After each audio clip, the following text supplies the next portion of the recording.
pour l'ouverture de cette session et de ce petit événement sur les programmes européens.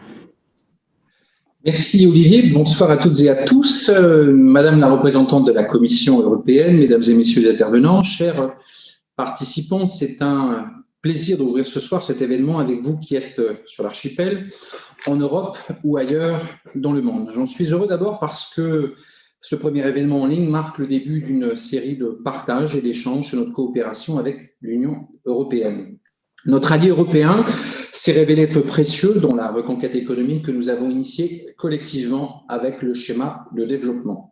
C'est l'occasion cette année de regarder dans le rétroviseur et célébrer le chemin parcouru ensemble à Saint-Pierre-et-Miquelon. Je remercie la chef d'unité PTOM, Madame Sylvie Millot, à la Commission européenne pour sa participation ce soir et je salue cette coopération sur laquelle nous reviendrons toute l'année. J'en suis heureux aussi car cette conférence sur les programmes horizontaux est une première localement. Comme vous le savez, il s'agit de ces actions thématiques qui ont été progressivement ouvertes au PTOM à côté du Fonds européen de développement. Certes, il ne pèse aujourd'hui que 3% des fonds qui viennent au PTOM. Cependant, ces programmes devraient monter en puissance d'ici 2027 et offrir des opportunités nouvelles pour tout un chacun. Je prendrai comme exemple le programme sur les services de la biodiversité BEST qui bénéficie d'une ambition nouvelle pour les 7 années qui s'ouvrent. Je salue la présence de Carole Martinez, représentante de l'Union internationale pour la conservation de la nature, qui nous le présentera.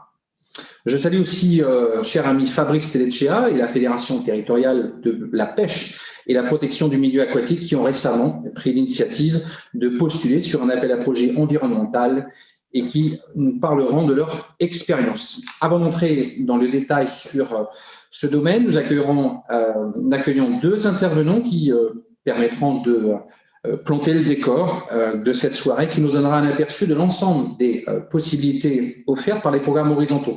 Je pourrais même dire que ces 2 soirées, puisque cet échange se poursuivra donc lundi de la semaine prochaine, lundi prochain, à la même heure pour approfondir le programme Erasmus. Erasmus, ça représente un programme très phare pour les échanges universitaires, mais aussi, et c'est moins connu, pour les sportifs et les jeunes entrepreneurs. En 2021, l'Union européenne met progressivement en place les instruments nécessaires pour financer ces nombreuses politiques dans les 7 prochaines années. Ces événements virtuels constituent une fenêtre pour de premiers échanges. Ils pourront, je l'espère, être suivis de travaux et de projets nouveaux. Je m'engage à ce que mes équipes, à la collectivité et à Archipel Développement, répondent présents pour orienter au mieux les porteurs de projets et leurs efforts. Ce soir, nous nous rencontrons au lendemain de la journée de l'Europe, dont la date officielle est le 9 mai. Nous n'aurions pas pu espérer meilleur moment pour ouvrir le sujet des programmes européens et plus largement le sujet de la coopération de Saint-Pierre-et-Miquelon avec l'Union européenne. Merci à tous de votre participation et je passe sans plus attendre la parole à Madame Sylvie Millot, chef d'unité à la Commission européenne. Merci. Bonjour à tous, bonsoir, bonjour. Monsieur le Président de la collectivité territoriale de Saint-Pierre-et-Miquelon, Mesdames et Messieurs les intervenants, chers participants, c'est avec un grand plaisir que je m'adresse à vous ce soir depuis Bruxelles, où nous avons en effet célébré hier, vous venez de le mentionner, le 9 mai, la journée de l'Europe, date anniversaire de la déclaration de Robert Schuman de 1950, qui marque le début de la construction européenne il y a 71 ans. Et c'est tout un symbole célébrant la paix et l'unité en Europe. Donc, merci pour cette invitation. Je suis très heureuse de participer à votre initiative, qui est une première.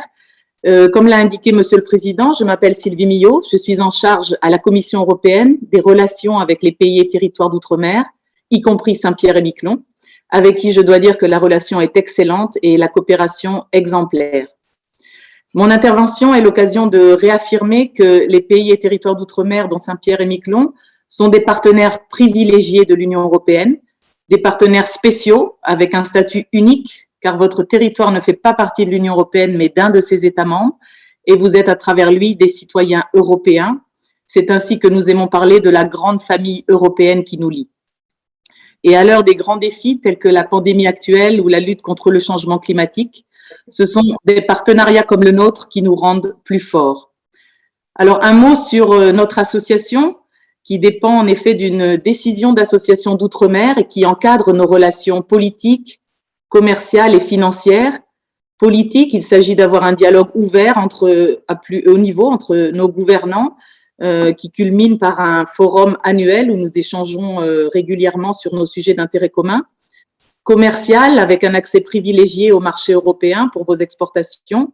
Et enfin, la coopération financière dont nous allons parler plus avant aujourd'hui. Et dont l'objectif est de soutenir les pays et territoires d'outre-mer dans leurs réformes, dans leurs politiques publiques, afin qu'elles aient un impact réel de long terme et un effet tangible pour leurs citoyens. Saint-Pierre-et-Miquelon est un partenaire très actif et très engagé avec lequel nous travaillons en étroite collaboration. Nous avons fait des progrès significatifs ensemble grâce à la coopération bilatérale, notamment dans le secteur de la desserte maritime et du tourisme. L'Union européenne a ainsi pu contribuer à la mise en œuvre de schémas de développement du territoire pour parfaire sa reconversion économique, dont le tourisme est l'un des principaux leviers, et cet exemple est pour nous un succès. Alors, quelles sont les perspectives d'avenir? Une nouvelle page de notre partenariat débute aujourd'hui et c'est donc très important d'avoir ce premier échange. Nous travaillons vigoureusement ici à Bruxelles à négocier le nouveau cadre d'association qui nous liera pour les 7 prochaines années à venir. Le Conseil européen, à son plus haut niveau, devra adopter ce cadre d'association à l'unanimité, ce qui veut dire que les 27 États membres devront voter pour dans les mois qui viennent. Entre-temps, nous sommes entrés avec vous dans la réflexion sur la programmation de cette coopération avec Saint-Pierre-et-Miquelon, c'est-à-dire dans la définition de nos priorités communes pour l'avenir, et c'est donc un moment privilégié. Un dialogue étroit est donc en cours pour définir la façon dont l'Union européenne va aider Saint-Pierre-et-Miquelon à développer plus avant ses réformes économiques, suivant un modèle de croissance durable qui soit vert, juste et résilient, qui est le modèle que promeut l'Union européenne. Alors, en complément de cette coopération bilatérale sur laquelle nous réfléchissons actuellement et qui est très spécifique du fait de votre statut de pays et territoire d'outre-mer et de l'association, l'Union européenne met à disposition de tous les citoyens européens des programmes horizontaux, ouverts de manière compétitive à toutes les entités européennes ou citoyens européens éligibles. L'objectif de ces programmes est de promouvoir la mise en place concrète, au travers d'initiatives sur le terrain, des politiques de l'Union européenne. On peut citer entre autres le domaine de la mobilité dans l'éducation, vous l'avez mentionné, Erasmus, qui est un programme phare, mais aussi des programmes dans le domaine de la biodiversité ou de l'énergie durable, de la recherche ou encore d'autres. Nous sommes actuellement au début d'une nouvelle période qui va voir se lancer ces nouveaux programmes européens. Alors encore faut-il les connaître et savoir en saisir les opportunités. Tel est, je crois, l'objet de la rencontre de ce soir que nous saluons. En effet, pour notre part, nous vous encourageons vivement à présenter vos initiatives aux programmes horizontaux de l'Union européenne en complément de notre coopération bilatérale, en ciblant les programmes dont les objectifs répondent le mieux à vos priorités ainsi qu'à vos centres d'intérêt. Il faut savoir que chaque programme horizontal est accessible sur une base concurrentielle et que donc la Commission européenne ne peut soutenir un groupe de demandeurs par rapport à un autre. Je ne saurais donc trop insister sur l'importance d'être bien informé et aussi bien préparé. Une session comme aujourd'hui permettra donc, comme vous l'avez dit, Monsieur le Président, un premier défrichage, car le sujet, en effet, est dense. Je voudrais signaler à cet égard l'importance de l'Association des pays et territoires d'outre-mer, qui a un secrétariat basé à Bruxelles, dont l'une des missions, avec l'appui de l'Union européenne, est de contribuer à mieux faire connaître les possibilités offertes par les programmes, en informant ses membres, en les orientant, ainsi qu'en partageant les réussites et les expériences, ce qui est également très important. Pour conclure, je vous félicite, Monsieur le Président, pour cette initiative. J'espère qu'elle permettra d'orienter les potentiels porteurs de projets de Saint-Pierre-et-Miquelon vers les programmes européens qui les intéressent et nous saluons donc votre démarche. J'espère qu'elle sera la première d'une série au cours de cette année. Je suis confiante que notre partenariat va de manière globale se poursuivre, de manière toujours aussi efficace et constructive. Et enfin, j'espère à titre personnel pouvoir venir le constater sur le terrain un jour quand cela sera possible. Merci à tous pour votre attention. Merci à Olivier pour l'organisation. Je vous souhaite un échange utile et fructueux. À bientôt peut-être et merci beaucoup. Avec mes remerciements, Madame Millon. Merci bien. Merci, Madame la chef d'unité, chère Sylvie. Merci, Monsieur le Président, d'avoir co-ouvert ce premier événement sur les programmes européens à Saint-Pierre-et-Miquelon. C'est aussi une ouverture officielle de cette année européenne où on va pouvoir promouvoir toutes les réalisations qui ont été faites avec l'appui de l'Union européenne depuis 2006 ou même avant, mais disons qu'il y a eu beaucoup plus d'actions qui sont intervenues à partir du 9e Fonds européen de développement. Vous avez grandement facilité mon travail avec ces introductions.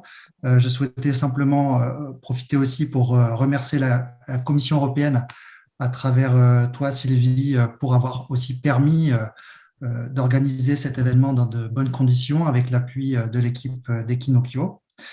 Je voudrais aussi rappeler rapidement que donc cet événement va se focaliser sur les programmes européens. Comme Madame Millot l'a expliqué, donc il y a toute une partie des fonds européens de développement du FED qui transitent par les gouvernements des pays territoires d'outre-mer et qui permettent une coopération financière bilatérale. C'est là que va se canaliser l'essentiel de la coopération entre les PTOM et l'Union européenne. Il y a aussi un FED thématique, on l'appelle thématique en fait, donc il va couvrir l'ensemble des pays territoires d'outre-mer et se focaliser sur une thématique particulière. Donc, ce ne sera pas non plus l'objet de cette soirée. Les sujets sont trop vastes et on est un petit peu avancé pour parler du FED, en fait, puisque le FED va être remplacé par un nouvel instrument qui reste à définir. Et donc, l'objet de cette soirée, c'est vraiment de se focaliser sur ces programmes européens qui sont ouverts à tous et que vont nous présenter en particulier Benoît d'Albert et Jean-François Albergui, qui sont des experts sur ces sujets-là.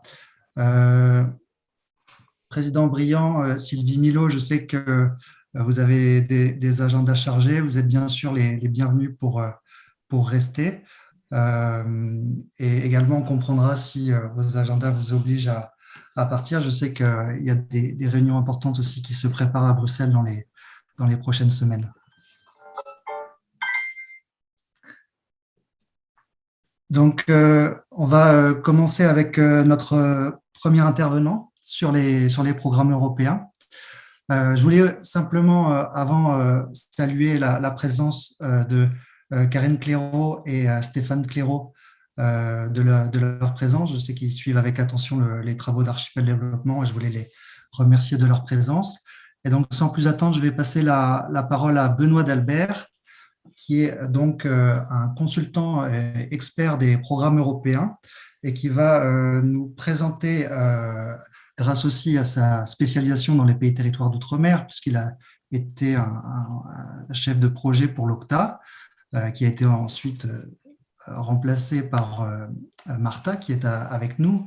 Et donc, Benoît d'Albert va nous présenter un premier panorama de ces programmes européens. Merci d'être là, Benoît, et à toi la parole.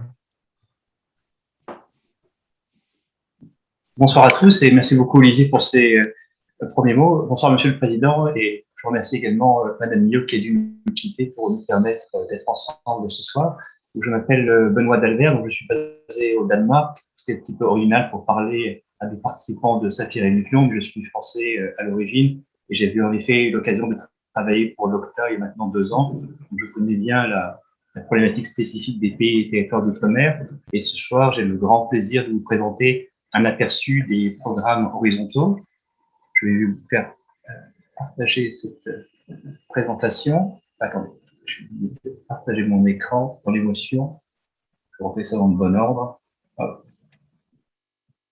Voilà, comme ça ce sera mieux.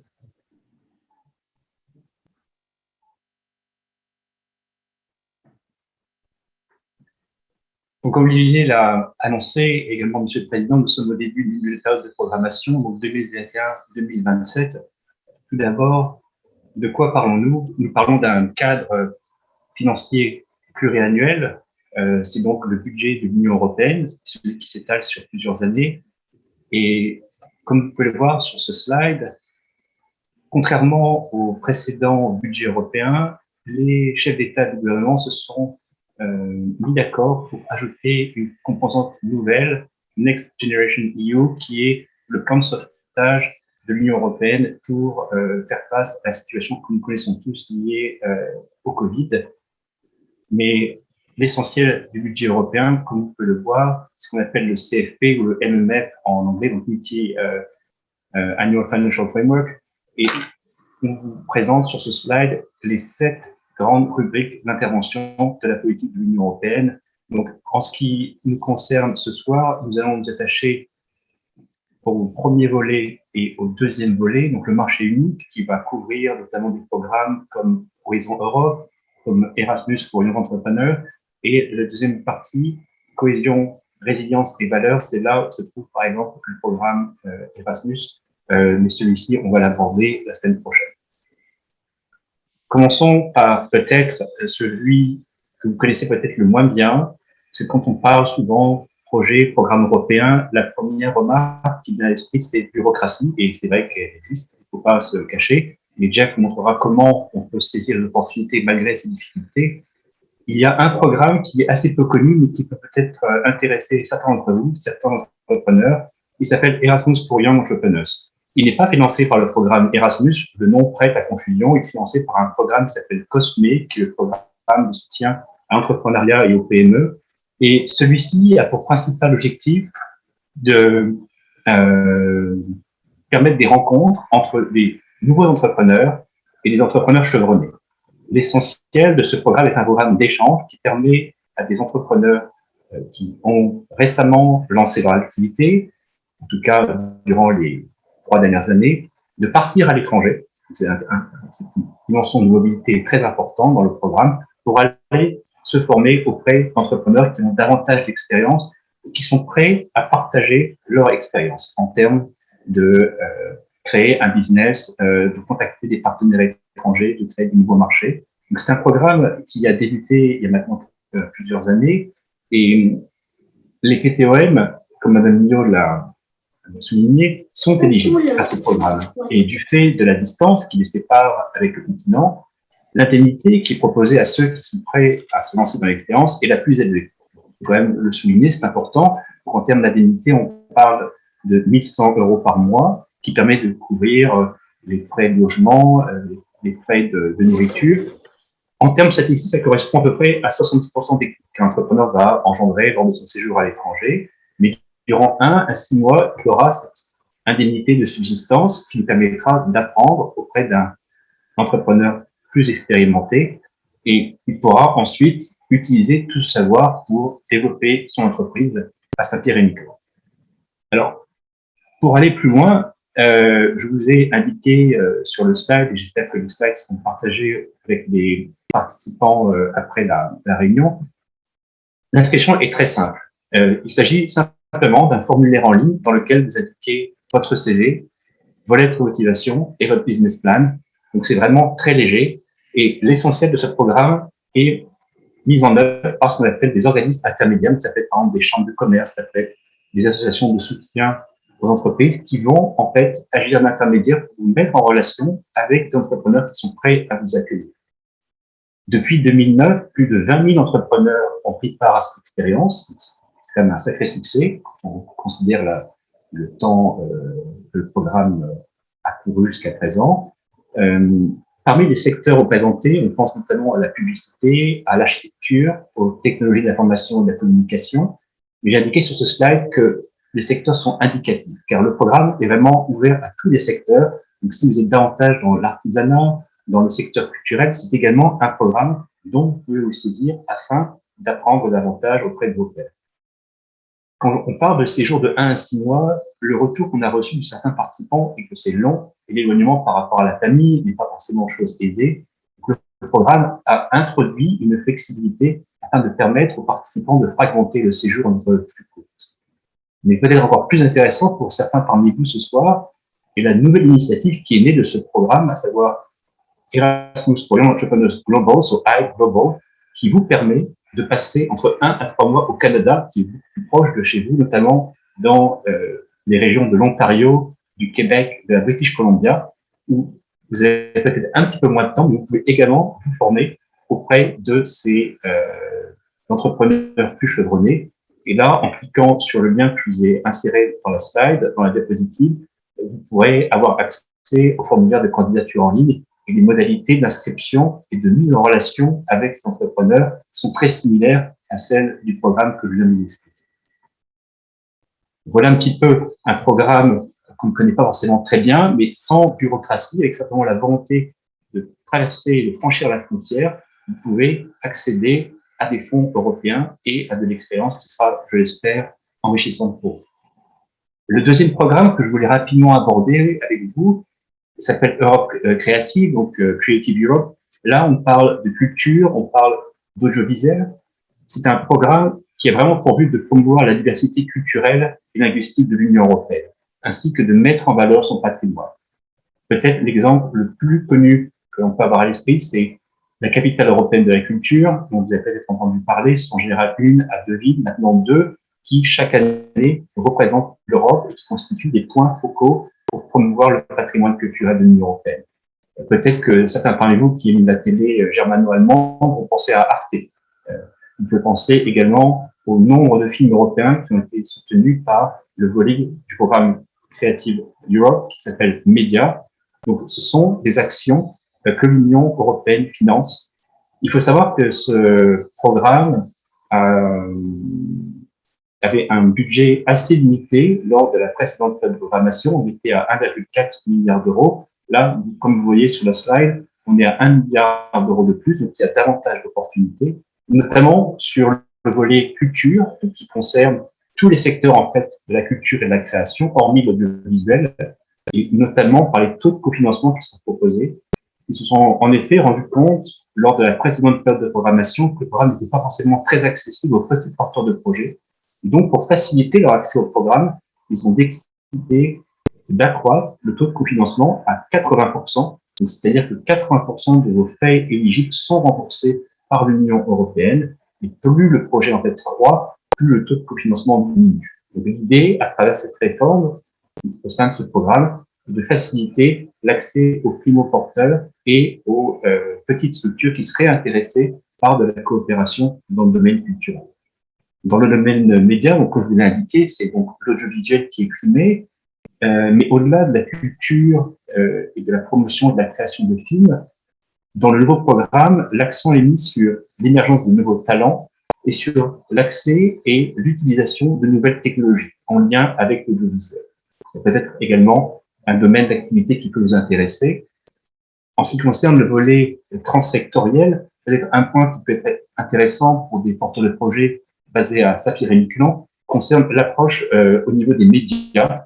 C'est un point que l'Union européenne a voulu mettre en valeur. Et ça rejoint un petit peu les 3 points que je vous ai ajoutés sur la diapositive, à savoir en termes d'approche stratégique, le nouveau programme Europe Créative porte une attention accrue aux valeurs, à la coopération avec les pays voisins. Donc ça, je pense qu'on en saura davantage dès que les programmes de travail seront publiés par l'agence exécutive en charge de la culture, et notamment aussi à la collaboration intersectorielle. L'idée de créer ce pont entre les arts et la science sont vraiment ces grands points stratégiques qui émergent dans les documents officiels concernant ce programme. Pour aller plus loin, je vous ai mis également les liens vers certaines vidéos promotionnelles, le lien Internet, la liste des projets approuvés qui peut vous donner de bonnes idées sur ce qui a déjà été financé par le passé. Et en termes de critères de sélection, et je pense que Jeff va y revenir, l'un des critères qu'il faut souligner à ce stade, c'est toujours démontrer cette valeur ajoutée européenne, expliquer en quoi le soutien de l'Union européenne est nécessaire afin de financer cette action qui, sans elle, n'aurait pas lieu. Je pense que Jeff pourra y revenir. Et là aussi, comme pour le précédent programme que je vous ai expliqué, vous pouvez penser, oh là là, déposer un projet, ça va être encore une fois fastidieux, il faut que je trouve des partenaires. Avec la distance, ce n'est pas aisé. Vous pouvez également, si vous êtes un opérateur dans le secteur de la culture, participer à ces projets, parce que vous faites partie des groupes cibles. Et notamment dans le projet iPortunus, un projet pilote sur la mobilité des artistes. Donc, sans être forcément partenaire en tant que structure, en tant qu'individu, en tant que créateur, en tant qu'artiste. Vous pouvez également, si vous suivez ces projets, prendre part à ces échanges d'expériences et bénéficier ainsi d'un soutien indirect de l'Union européenne pour le bienfait de vos activités. Enfin, j'aimerais attirer votre attention sur le point 6 de la diapositive. Creative Unite, c'est une plateforme d'échange qui a été mise en place l'année dernière par la Commission européenne et qui permet aux professionnels de la culture d'échanger. Et les activités de cette plateforme ont été extrêmement riches, puisque après une année, il y avait plus de 35 000 posts échangés. Donc, il y a énormément d'échanges d'expériences qui est communiqué de façon non financière entre les personnes de ce secteur. C'est quelque chose que la Commission souhaitait soutenir compte tenu de l'impact qu'a eu la crise du Covid sur le secteur de la culture. Alors, enfin, pour conclure cette présentation, qui est vraiment un bref aperçu du programme Horizontaux, à tout seigneur, tout honneur, donc Horizon Europe, qui est le programme de recherche et innovation de l'Union européenne, c'est le plus gros programme horizontal dont dispose l'Union, avec 4 objectifs à avoir en tête. Bien sûr, renforcer les bases scientifiques et technologiques de l'Union européenne, stimuler la compétitivité de l'industrie, concrétiser les priorités politiques stratégiques de l'Union européenne, et enfin, répondre aux problématiques mondiales, notamment celles du développement durable. Vous allez le voir que dans l'architecture du programme, ces 4 points ont été pris en considération. Voici un petit peu la structure du programme. Vous voyez que d'emblée, ça semble plus lourd à avaler. Je vais tâcher d'être aussi clair que possible. Vous avez donc 3 piliers. Finalement, ce qu'il faut retenir de ces premiers piliers, c'est excellence. On est vraiment au niveau, notamment au niveau du Conseil européen de la recherche, au niveau de la recherche fondamentale, de l'excellence, avec une action intéressante, peut-être pour certains parmi vous, ce sont les actions Marie Curie qui soutiennent la mobilité des chercheurs en stade de doctorat ou post-doctorat. Ce sont des bourses qui sont à disposition des chercheurs, bien évidemment sur une base compétitive, mais qui sont axées à l'ensemble des acteurs de l'Union européenne et des territoires d'outre-mer. Le deuxième pilier concerne ce qu'on appelle des projets de collaboration, des projets collaboratifs, où là, des appels à projets sont organisés sur une base régulière et où des consortiums de partenaires décident de soumettre un projet. Alors, c'est extrêmement compliqué de soumettre des projets là-dedans. Ce n'est peut-être pas là où je vous inciterai à candidater au début. Mais si néanmoins vous êtes approché par un organisme européen qui est intéressé à mener des activités de recherche sur l'archipel de Saint-Pierre-et-Miquelon, on peut penser notamment en matière de ressources naturelles ou d'environnement, c'est une très bonne opportunité car les taux de cofinancement de Horizon Europe sont très élevés. On est à 75 voire 100% en fonction du statut juridique de votre organisation. Donc ça peut être intéressant pour vous à participer en tant que partenaire. Mais en tant que chef de file, il faut vraiment avoir beaucoup d'années d'expérience pour avoir une chance de déposer un projet couronné de succès. Le troisième volet est lui consacré à l'innovation. Donc là, on est vraiment en termes d'innovation de rupture, celle qui va créer des nouvelles solutions, de nouveaux produits qui vont être mis sur le marché. Et dans ce cadre-là, nous avons différentes actions sur lesquelles je vais revenir. Enfin, le dernier domaine, sur élargir la participation à l'espace européen de la recherche. Dans ce dernier volet, on retrouve des actions de communication, des actions d'évaluation et de promotion du programme, mais également une action comme COST qui permet à des initiatives de recherche à coopérer entre elles et à échanger. Donc, c'est aussi des choses, si vous êtes dans des projets de recherche européens, que vous pouvez garder à l'esprit pour continuer à bénéficier de cette source de financement. En termes de ventilation budgétaire, vous voyez que les 95 milliards d'euros qui sont alloués pour la période 2021-2027 sont concentrés sur le pilier 2, celui qui est vraiment consacré au projet collaboratif. Au sein de ce projet, on a diverses actions qui sont plus ou moins recherche ou plus ou moins innovation. Cette diapositive est juste là pour vous montrer un petit peu la répartition des grands ensembles. Vous voyez tout de même qu'au niveau du pilier 1, l'excellence, c'est quand même ce qui est promu au niveau européen, car l'Europe dispose d'un certain leadership en matière scientifique. Elle représente 25% des publications scientifiques, et donc l'Europe cherche à financer la recherche et notamment la mobilité des chercheurs, comme je vous le disais précédemment. Une nouveauté de ce nouveau programme, ce sont les fameuses missions. Cela fait maintenant 2-3 ans que la Commission en discute avec les parties prenantes à tous les niveaux. Et c'est une approche assez novatrice, car le précédent programme Horizon Europe fonctionnait sur certains piliers. Le domaine des missions est de répondre à des grands défis contemporains en associant les citoyens de l'Union européenne. Donc l'Union européenne s'est fixé 5 missions et souhaite aboutir à des résultats concrets d'ici à 2030. Donc, dans 5 domaines particuliers: le cancer, l'adaptation au changement climatique, la santé des océans, les villes intelligentes et neutres en carbone, la santé des sols et l'alimentation. Donc là, il y aura en tout cas des appels à projets spécifiques qui, une fois agglomérés, vont permettre à ces missions d'avoir une vue d'ensemble sur ce que l'Europe fait pour aboutir à la mise en œuvre de ces priorités stratégiques que je vous évoquais tout au début de la présentation sur Horizon Europe.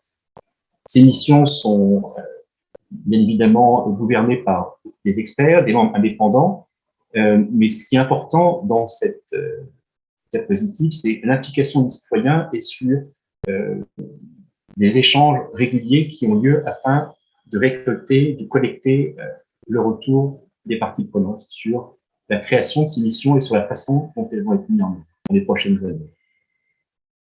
Sur le volet innovation, donc le troisième pilier, l'Union européenne a décidé d'institutionnaliser le Conseil européen de l'innovation, qui est vraiment focalisé sur les technologies émergentes, les technologies de rupture. C'est en quelque sorte un guichet unique pour l'innovation.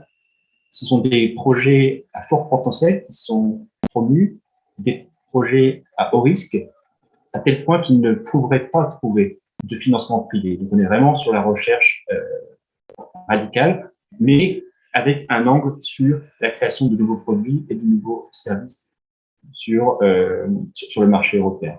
Alors sur le slide, je vous indiquez qu'il y avait 2 volets. En réalité, il y en a 3. Je ne vais pas vous aller dans trop de détails. Et pour ceux qui connaissent Horizon 2020, le précédent programme, 2 des instruments de la précédente période ont été renommés et réintégrés à ce pilier 3, donc notamment l'instrument PME, donc l'accélérateur qui lui vraiment finance la pénétration sur le marché, et l'ancien FET qui était Future Emerging Technologies, qui finance lui les technologies émergentes précoces. Le troisième volet s'appelle Transition, qui se situe entre les deux. Donc, comment s'y retrouver? Tout dépend de votre niveau de maturité technologique et de votre capacité à pénétrer le marché. En fonction de cela, il faudrait candidater à l'une ou l'autre de ces actions. Pour aller plus loin, comme vous pouvez le voir, énormément de liens, car Horizon Europe est assez complexe. Je me permets de vous renvoyer vers des présentations fort intéressantes que j'ai pu trouver, qui ont été délivrées en français par la Commission européenne et par le ministère de l'Enseignement et de la Recherche. Donc, il faut compter à peu près entre 40 et 80 slides pour avoir une vue d'ensemble du programme. Et plus récemment, le point 5, un webinaire qui a été organisé sur comment concevoir une proposition gagnante pour Horizon Europe. Donc, certains d'entre vous souhaitent aller plus loin et comprendre quels sont les prérequis, les attentes de la part des évaluateurs, vous pouvez consulter ce webinaire. Enfin, si jamais le thème de la recherche vous intéresse, si vous êtes juste curieux à l'idée de savoir ce qui se discute à l'échelle de Bruxelles et des États membres de l'Union européenne, inscrivez-vous sur le site des Journées européennes de l'innovation et de la recherche. Il y aura énormément d'informations qui seront apportées le 23 et le 24 juin sur les missions, sur les premiers appels à projets et sur la façon dont Horizon Europe va être mise en œuvre durant les prochaines années. Je vous remercie beaucoup pour votre attention et j'espère que j'ai été à peu près clair dans mes propos. Je vous remercie. Et merci à toi, Benoît, pour cette première présentation qui était très dense, mais qui n'a fait fuir personne. Nous sommes toujours le même nombre de participants et tu as réussi à être à la fois clair et précis sur un sujet qui est extrêmement large. Alors, on va pouvoir prendre déjà des premières questions s'il y en a. Je vais en profiter pour faire un premier commentaire sur la dimension culture. Donc, il y a un projet qui n'a pas été présenté encore puisqu'il est il est en cours de développement. Ça va être un appel à projet qui est ciblé culture outre-mer et pour lequel l'Institut français, en partenariat avec l'OCTA et d'autres entités, ils vont assurer le secrétariat de cet appel à projet. Donc, on devrait avoir un appel à projet sur la culture qui sera ciblé pour l'outre-mer. On vous en tiendra informé. L'autre commentaire, avant qu'on me le demande, c'est que des présentations comme celle de Benoît seront mises en ligne, seront disponibles. Et comme vous l'avez vu, il y a énormément de liens qui vous permettra d'approfondir à l'issue de ce premier événement. On pourrait y passer des jours. C'est d'ailleurs ce qu'on fait avec l'OCTA de temps à autre sur des conférences de 2 jours. Donc là, c'est un premier aperçu et ça vous permet aussi de rentrer en contact avec des experts comme Benoît, comme Jeff, comme Carole, qui peuvent aussi vous apporter plus d'informations. Enfin, vous avez noté que cette séance est enregistrée, ce qui permettra aussi d'augmenter son impact. Vous êtes enregistré seulement si vous prenez la parole, sauf erreur. Donc, vous pouvez, si vous ne le souhaitez pas, vous pouvez aussi poser vos questions dans le chat et on ne manquera pas de les répercuter aux intervenants. Voilà, donc est-ce qu'il y a une première question pour Benoît d'Albert à ce stade? Sinon, on pourra aussi prendre des questions après les 3 autres intervenants. Est-ce que je me suis compté sur… Oui. Olivier, oui, j'aurais une question pour Benoît par rapport, bonsoir à tous, par rapport à ta présentation.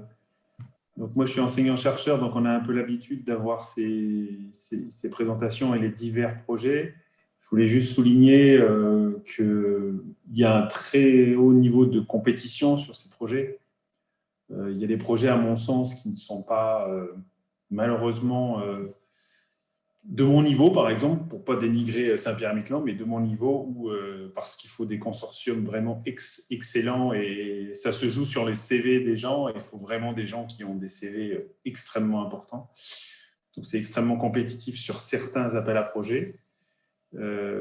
Et donc, il y en a où je n'irai pas personnellement et je pense que c'est illusoire pour l'archipel d'essayer de compétitionner. Par contre, la vraie stratégie, c'est de se rapprocher de gens qui ont des très, très gros CV et une très grosse expertise pour essayer d'être un des partenaires de projets plus grands. Donc, ma question, c'était est-ce qu'il y a, parmi tout ce que tu as présenté, des choses qui sont vraiment spécifiques au PTOM et en d'autres termes, on ne compétitionne qu'au sein des PTOM ou alors tout est ouvert à l'Europe et à ce moment-là, les chances sont évidemment bien plus petites. Merci. Merci beaucoup, Fabrice. Alors, les 3 programmes qui ont été présentés sont ouverts à l'ensemble des acteurs de l'Union européenne. Donc, il n'y a pas de discrimination qui est faite en faveur des territoires d'outre-mer, que ce soit les régions ultra-périphériques ou les pays et territoires d'outre-mer. Donc là, malheureusement, vous êtes dans la même cour que le reste de l'Union européenne et c'est quelque chose sur laquelle l'OCTA insiste à plusieurs reprises, à savoir que la compétition en termes d'accès au programme européen est équitable sur le plan légal, mais en termes de ressources, bien évidemment, on ne parle pas des mêmes choses.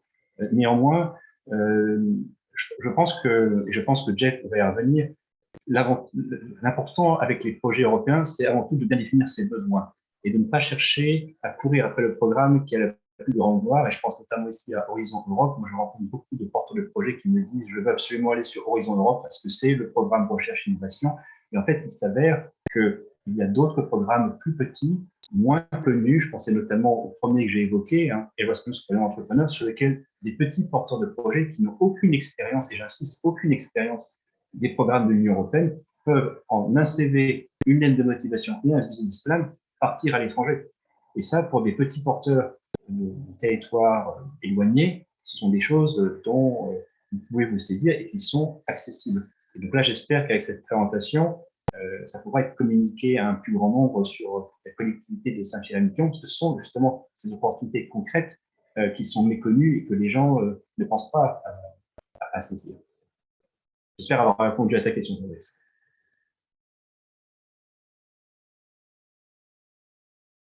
C'est un oui. Est-ce qu'il y avait une autre question pour Benoît avant que je passe la parole à notre prochain intervenant qui va rentrer dans le… Oui, je vois d'autres questions. Monsieur le député, Stéphane Perrault, à vous la parole. Oui, bonjour Olivier, bonjour à tous.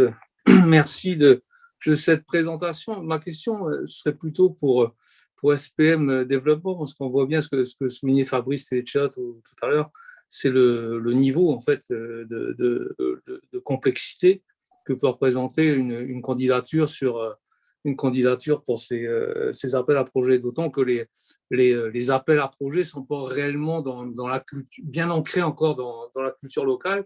Et c'est vrai que nous sommes à Saint-Pierre-et-Miquelon, ça se fait pour personne. Nous avons plutôt des TPE, des très petites entreprises, également des associations plutôt modestes. Et donc, l'idée d'appel à projet peut faire peur.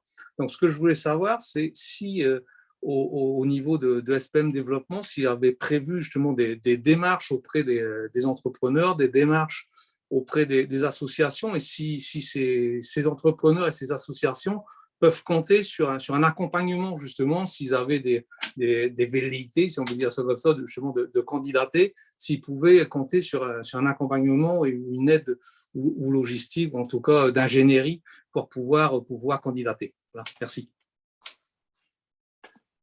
Merci.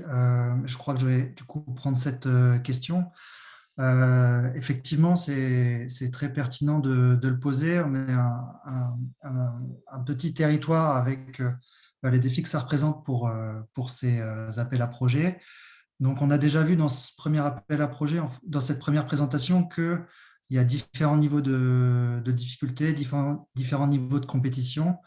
On a aussi des programmes horizontaux qui sont ciblés pour l'outre-mer. J'ai évoqué un premier appel à projet sur la culture. On connaît mieux BEST, qui est le premier, aujourd'hui le seul programme horizontal ciblé pour l'outre-mer en fonctionnement. On peut aussi avoir des appels à projets dans le fait thématique à suivre. Le cas qui s'est présenté, c'est sur BEST. On a été contacté par local, donc on a pu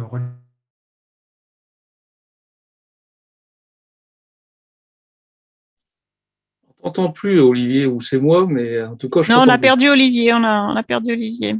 Juste au moment où c'était hyper intéressant. Il y a du suspense. C'est pour ça qu'on s'en sort pas, tu vois, Stéphane. C'est ça.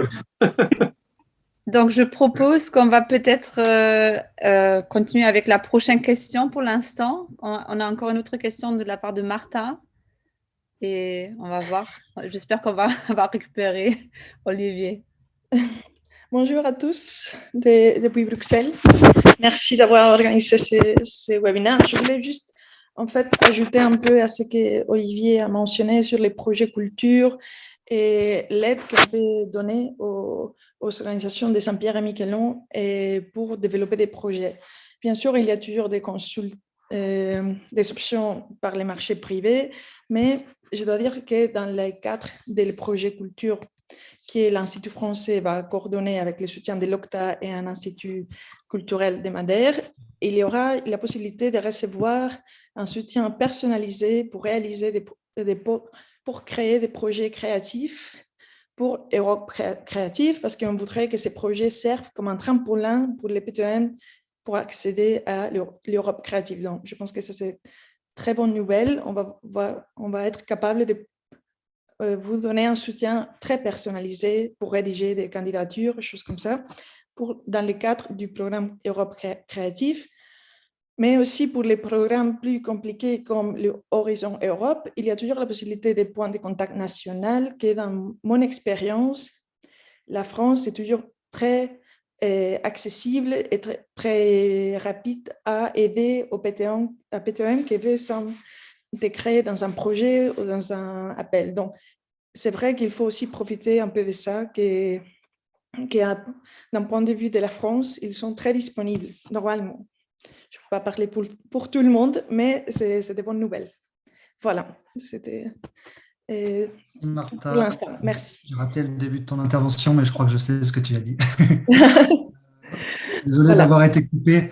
Donc, je vais reprendre rapidement pour répondre à monsieur le député en fait, sur le rôle d'Archipel Développement. Donc, en gros, notre rôle, il va être double. Il va être effectivement d'essayer de conseiller, de relire un projet pour essayer d'éventuellement le compléter.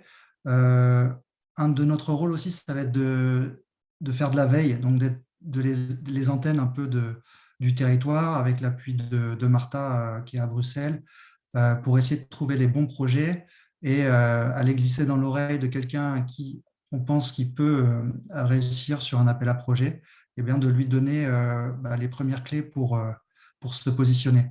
Voilà aujourd'hui ce qui est un peu la mission de facto qu'Archipel Développement a pris dans ces appels à projets européens compétitifs. J'espère avoir répondu à la question. Oui, très bien, c'est très clair pour moi. Merci. Merci. Donc, je vais passer la parole à Jean-François Albergui, qui va nous permettre de rentrer un petit peu plus dans les réalités de ces projets européens. Donc, il est président fondateur d'Europe Impulse, qui est notamment une structure qui monte des projets européens, donc sur Erasmus, mais pas seulement. Et donc, il va pouvoir nous donner quelques clés pour être le plus efficace sur ces appels à projets. À vous, Jean-François. Très bien, merci beaucoup. Bonsoir à tous. Donc Jean-François Albergui, effectivement, Europe Impulse Network. Alors, nous, en fait, on est une association et on s'est vraiment spécialisé sur encourager, soutenir la participation de petites organisations sur des projets européens. C'est vraiment le but de notre association, c'est-à-dire que moi, ça fait assez longtemps que je travaille dans les projets européens et je me suis rendu compte qu'il y a quand même des structures qui sont un peu toujours les mêmes et qui sont très professionnalisées sur ces questions-là. Et en même temps, sur le terrain, il y avait beaucoup de petites structures qui faisaient un travail super intéressant et qui avaient du mal à passer un peu cette échelle-là. Donc, voilà, nous, on est vraiment spécialisés là-dessus. Et ça va être aussi un peu mon approche par rapport à la présentation d'aujourd'hui. Alors, je vais partager mon écran déjà.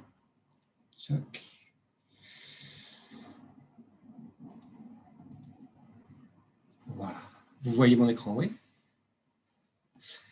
D'accord. Alors, moi, je vais avoir la lourde tâche, après la présentation de Benoît, qui est peut-être encore plus compliqué d'essayer de présenter tous les programmes en un quart d'heure. Je vais essayer en un quart d'heure d'essayer de présenter et d'avoir quelques pistes de réflexion sur les clés de la participation à des projets européens, notamment dans ces programmes horizontaux. Voilà, normalement, on fait des formations qui durent 3 mois hein, sur ces questions-là. Donc là, on va essayer de le faire en un quart d'heure. Donc ça va plutôt être des petites pistes.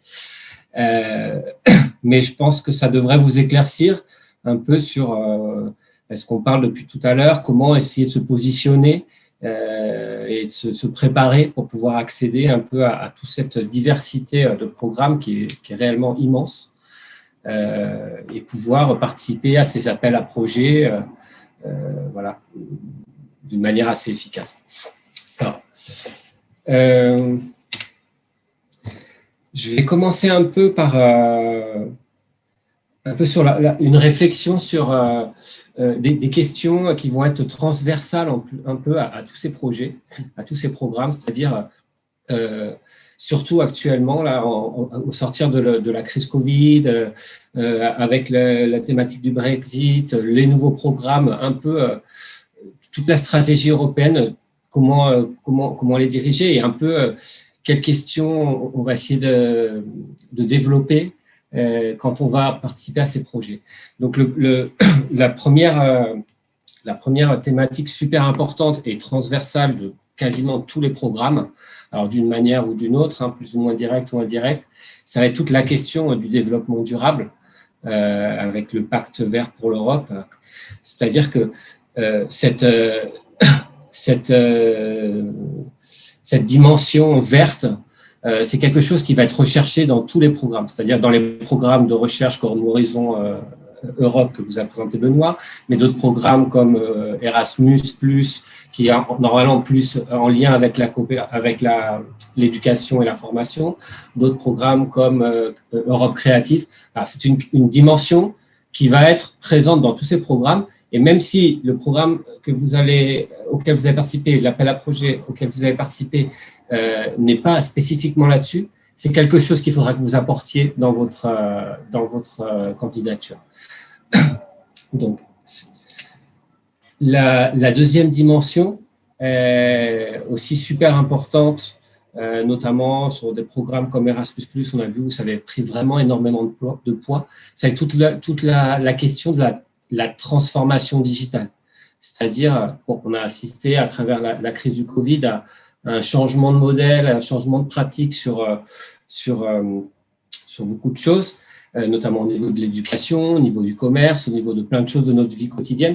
Donc, les projets européens vont maintenant chercher à financer des initiatives qui accompagnent un peu cette révolution ou cette transformation numérique. Donc, ça, c'est aussi une dimension qu'on va avoir dans quasiment tous les appels à projets. Et c'est aussi quelque chose qu'il faut que vous réfléchissiez quand vous développez vos projets. Je vous le dis parce que ce point-là, comme la question d'avant, c'est des choses, si vous pensez projet européen, vous devez déjà penser à quelle est la dimension verte de mon projet et quelle est la dimension numérique de mon projet. Ça, c'est des clés, des choses qu'il va falloir que vous apportiez dans votre candidature et qu'il va falloir aligner finalement sur les stratégies de l'Union européenne et sur ce que recherche l'Union européenne. D'accord ? Alors ensuite, évidemment, toute la question des valeurs européennes, c'est-à-dire que si vous participez à un projet européen qui est financé par l'Union européenne et encore plus un projet de coopération, c'est-à-dire avec d'autres organisations à travers l'Europe, vous devez vous aligner, vous devez faire un projet qui promeut un peu toutes ces valeurs européennes qui sont la dignité humaine, la démocratie, l'égalité et l'état de droit ou les droits de l'homme. Si vous voulez, les projets européens et ces projets horizontaux, c'est aussi une manière de faire vivre la citoyenneté européenne et de la faire reconnaître et de la développer à grande échelle. Donc, c'est des choses qu'il faut aussi prendre en compte. Voilà. Après, une question fondamentale. Je reviens un peu sur un point qu'a apporté au débat Benoît, sur un peu cette valeur ajoutée européenne. Ça, c'est quelque chose qu'on va toujours vous demander, et c'est un peu le plus difficile, en fait, dans un projet européen quand on commence. C'est-à-dire que nous, alors, vous représentez différents organismes qui ont des fonctions au niveau de votre territoire, donc vous avez un projet défini. Le point le plus difficile pour participer à un projet européen, ça va être comment on transforme, comment on traduit cette mission de notre organisation, de ce qu'on fait, à quelque chose qui va avoir du sens à niveau européen. D'accord ? Donc, il y a différentes réponses, notamment en s'alignant sur un peu les objectifs que je vous ai cités avant, sur les objectifs stratégiques de l'Union européenne. Et après, il va y avoir la question de la coopération européenne. C'est-à-dire que pratiquement, je ne vais pas dire tous, mais vraiment, on va dire 95% de ces programmes horizontaux sont des programmes où vous devez participer en coopération avec des organisations d'autres pays. D'accord ? Ça, c'est quelque chose de super important parce que c'est finalement le plus difficile, en fait, le plus difficile à mettre en place. C'est-à-dire que vous allez une problématique, quelque chose que vous voulez travailler, mais pour pouvoir le travailler, que ce soit un projet éducatif, que ce soit un projet de recherche, que ce soit un projet culturel ou un projet en lien avec le développement durable, vous allez devoir le faire en coopération avec d'autres organisations européennes. Donc ça, c'est vraiment important de se poser cette question d'abord, c'est-à-dire est-ce que notre projet, ce que nous on veut faire, c'est pertinent? Est-ce que c'est quelque chose qu'il faut faire à travers la coopération européenne ou non? C'est pas obligatoire, quoi. Donc, si vous pensez qu'effectivement, il peut y avoir une plus-value au fait de collaborer avec des organisations d'autres pays, que ça peut apporter quelque chose, alors ça vaut le coup de participer à ces projets. La deuxième question, ça va être avec qui on travaille. Question fondamentale et question pas la plus compliquée parce qu'il y a quand même beaucoup de choses qui existent maintenant pour trouver des organisations qui sont préparées et qui travaillent déjà sur ce type de projet. Mais quand même, trouver des bons partenaires, c'est-à-dire des partenaires avec lesquels on va collaborer, on va définir ce projet et on va le développer pendant 6 mois, 1 an, 2 ans, 3 ans. C'est quand même un travail à long terme, quoi. Donc, c'est quelque chose qu'il faut faire de toute façon bien avant de se lancer dans le projet. C'est-à-dire que quand l'Union européenne publie un appel à projet sur Europe Créative, par exemple, c'est des appels à projet qui vont durer 3 mois, 4 mois, ça dépend. Et c'est bien d'avoir déjà identifié les partenaires avec qui on veut travailler pour pouvoir répondre à l'appel à projet. Donc ça, c'est un travail. Si vous avez cette idée de pouvoir vous inscrire sur des projets comme celui-ci, déjà commencer à réfléchir dans vos réseaux à niveau international avec qui cela pourrait être intéressé de collaborer. Et après, il va y avoir toute la question de la collaboration en soi, notamment dans les projets. Il y a plusieurs manières de participer à un projet européen. La plus compliquée, mais en même temps, souvent la première à laquelle on pense, parce qu'on est habitué à travailler comme ça, c'est d'être coordinateur, chef de file du projet. C'est-à-dire que c'est vous qui définissez le projet, vous montez votre partenariat, vous faites la demande de subvention, et si la demande de subvention est approuvée, vous allez coordonner l'ensemble du projet. C'est très intéressant, mais c'est assez compliqué, surtout quand on ne l'a jamais fait, si on n'a pas d'expérience. Donc, une autre manière, c'est d'être partenaire sur un projet. D'accord ? C'est-à-dire que vous n'allez pas être celui qui prépare toute la candidature et qui va coordonner le projet, mais vous allez être un des acteurs sur un partenariat peut-être de 5, 6, 7 organisations, et vous allez développer certaines des actions qui sont définies pour le projet. Alors, quand on n'a pas trop d'expérience, c'est souvent une manière plus facile de commencer, pour vraiment percevoir un peu comment fonctionnent ces choses-là, pour pouvoir s'habituer aussi un peu à tout ce qui va être la gestion administrative, la gestion économique, tous les principes de coopération.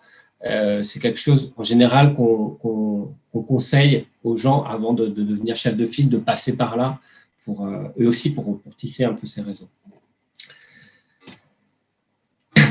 Alors, une autre dimension qui va être fondamentale, ça va être la dimension innovante de ces projets. C'est-à-dire que les projets qui sont financés à travers les différents programmes cherchent des nouvelles idées, cherchent des pistes de développement, des nouvelles choses qui, justement, souvent sont amenées par la coopération européenne. C'est-à-dire que le fait de collaborer avec des organisations d'autres pays va pouvoir nous permettre de mettre en place des nouvelles pratiques, de définir des nouveaux outils, des nouvelles méthodologies, toutes ces choses-là. Donc ça, c'est important, voilà, que votre projet, il apporte des choses nouvelles. Alors ça peut être dans le secteur éducatif, dans la citoyenneté européenne, dans le secteur culturel, mais aussi tout ce qui va être scientifique ou technologique sur des programmes peut-être plus comme Horizon Europe ou des choses comme ça. Voilà. Un autre principe qui est important à prendre en compte, c'est le principe du cofinancement. C'est-à-dire que, comme la coopération, ces programmes ne financent jamais, à quelques petites exceptions, mais pratiquement jamais le 100% de votre projet. C'est-à-dire que toujours, il faudra apporter un financement au projet. Alors, ça peut être 20% ou 50%, ça dépend des appels, ça dépend des manières dont sont établis les appels à projets et les caractéristiques. Mais il faut toujours réfléchir à ça. Comment on apporte cette autre partie financière du projet. Alors, cette partie peut être apportée avec les frais de personnel de l'organisation, il n'y a pas de problème. Mais voilà, c'est quelque chose qu'il faut prendre en compte. Après, ce qui est aussi intéressant, c'est vrai que recevoir un financement européen, c'est souvent un levier pour pouvoir recevoir d'autres financements, des financements publics, et même des financements privés.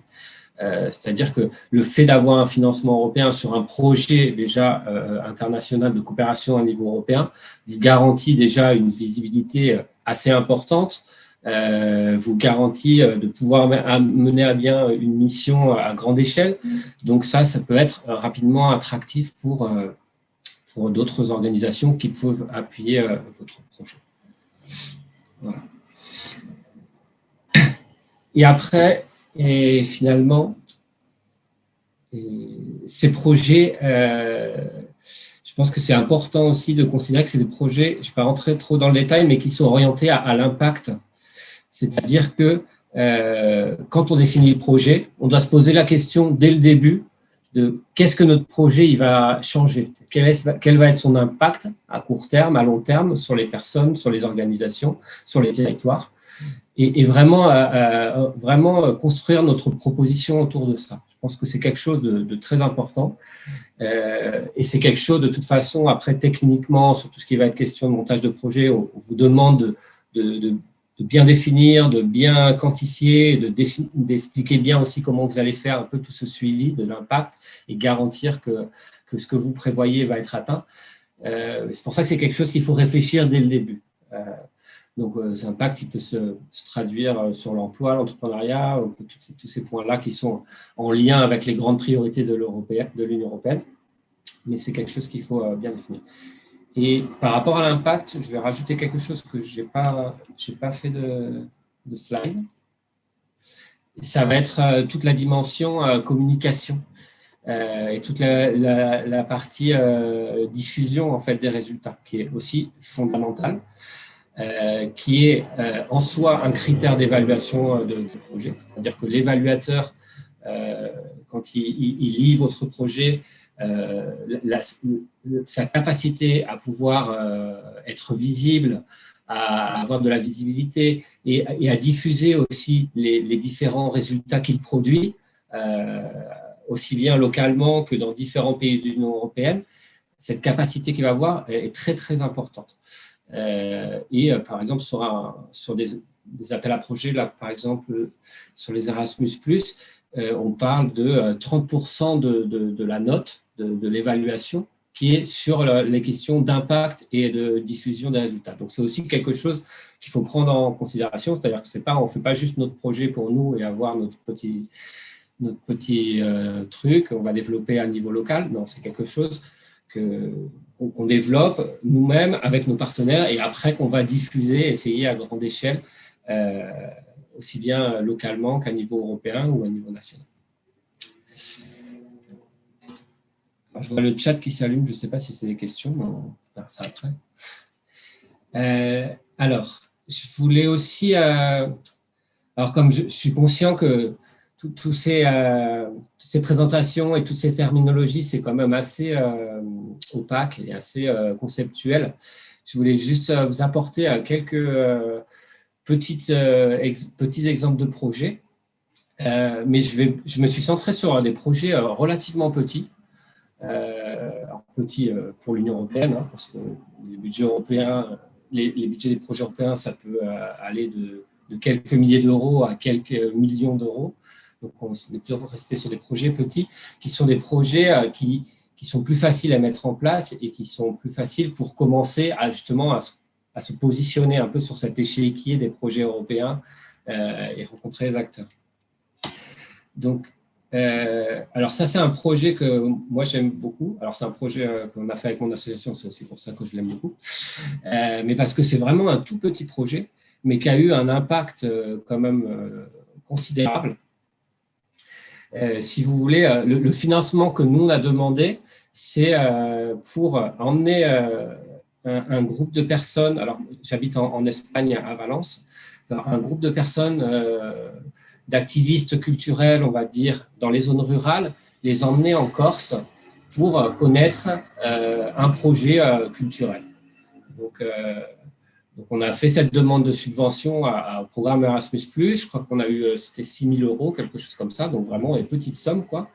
Mais ça nous a permis d'emmener un groupe de 9 personnes, des acteurs culturels d'un comté, de les emmener pendant une semaine en Espagne, en Corse, pour connaître un peu différentes initiatives culturelles locales et se projeter un peu sur eux, comment, quand ils reviendraient chez eux, ils pourraient développer des initiatives culturelles un peu sur cet exemple-là. Donc là, on est vraiment sur de l'échange de bonnes pratiques, c'est-à-dire je vais là-bas, je vois un peu comment on travaille, on reste une semaine, on échange, et après, quand je reviens, je développe un peu mes capacités.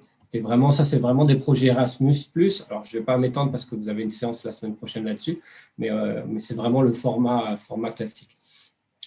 Et ce projet-là, il est super intéressant parce que, si vous voulez, ce groupe de 8 personnes qu'on a envoyé, donc ça fait maintenant 2 ans, en Corse et qui sont revenus, si vous voulez, et ça a vraiment créé quelque chose localement ici dans la communauté valencienne, où avec plein de nouvelles initiatives qui sont mises en place, des projets culturels, des projets socioculturels, des projets en lien entre les écoles et les artistes, vraiment plein de choses. Donc, ce projet il me paraît intéressant parce que c'est vraiment un petit projet, un projet qui a duré en tout, il a dû durer 6 mois avec le montage, justification et tout ça, un petit financement, mais qui a vraiment permis de faire quelque chose de différent.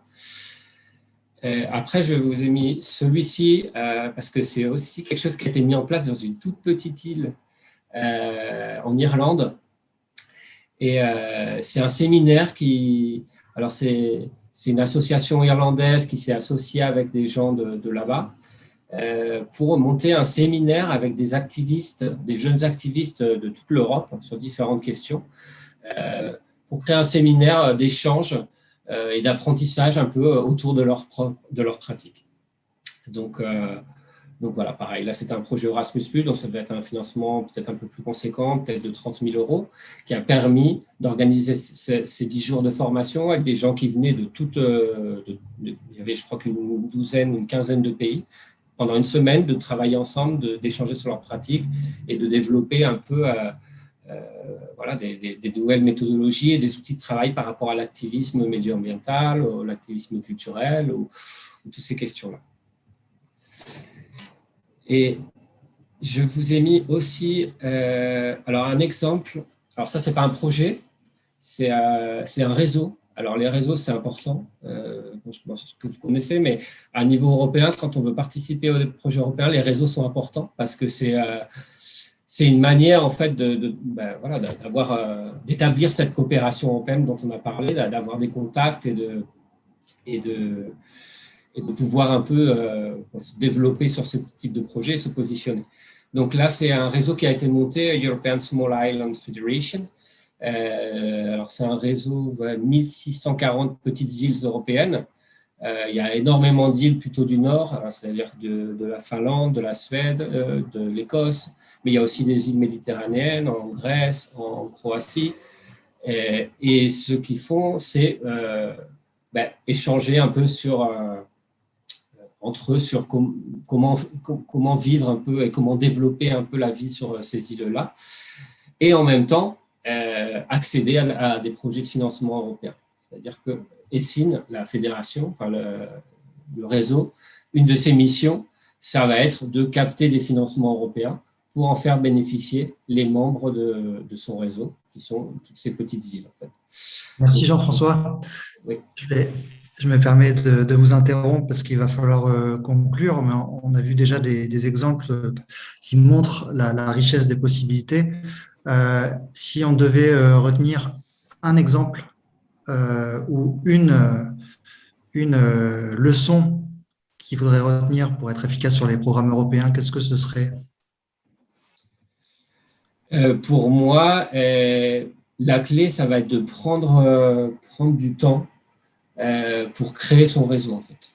Créer son propre réseau, parce que finalement, chaque acteur européen, enfin chaque organisation qui veut participer à un projet européen va être le centre de son propre réseau. Donc, ça va être vraiment prendre le temps d'identifier tous ces partenaires avec qui on pourrait collaborer, créer ces mécanismes de collaboration et aussi trouver un peu ces terrains d'entente sur lesquels on va bâtir le projet de coopération. En fait. Je pense que la clé, elle est vraiment là.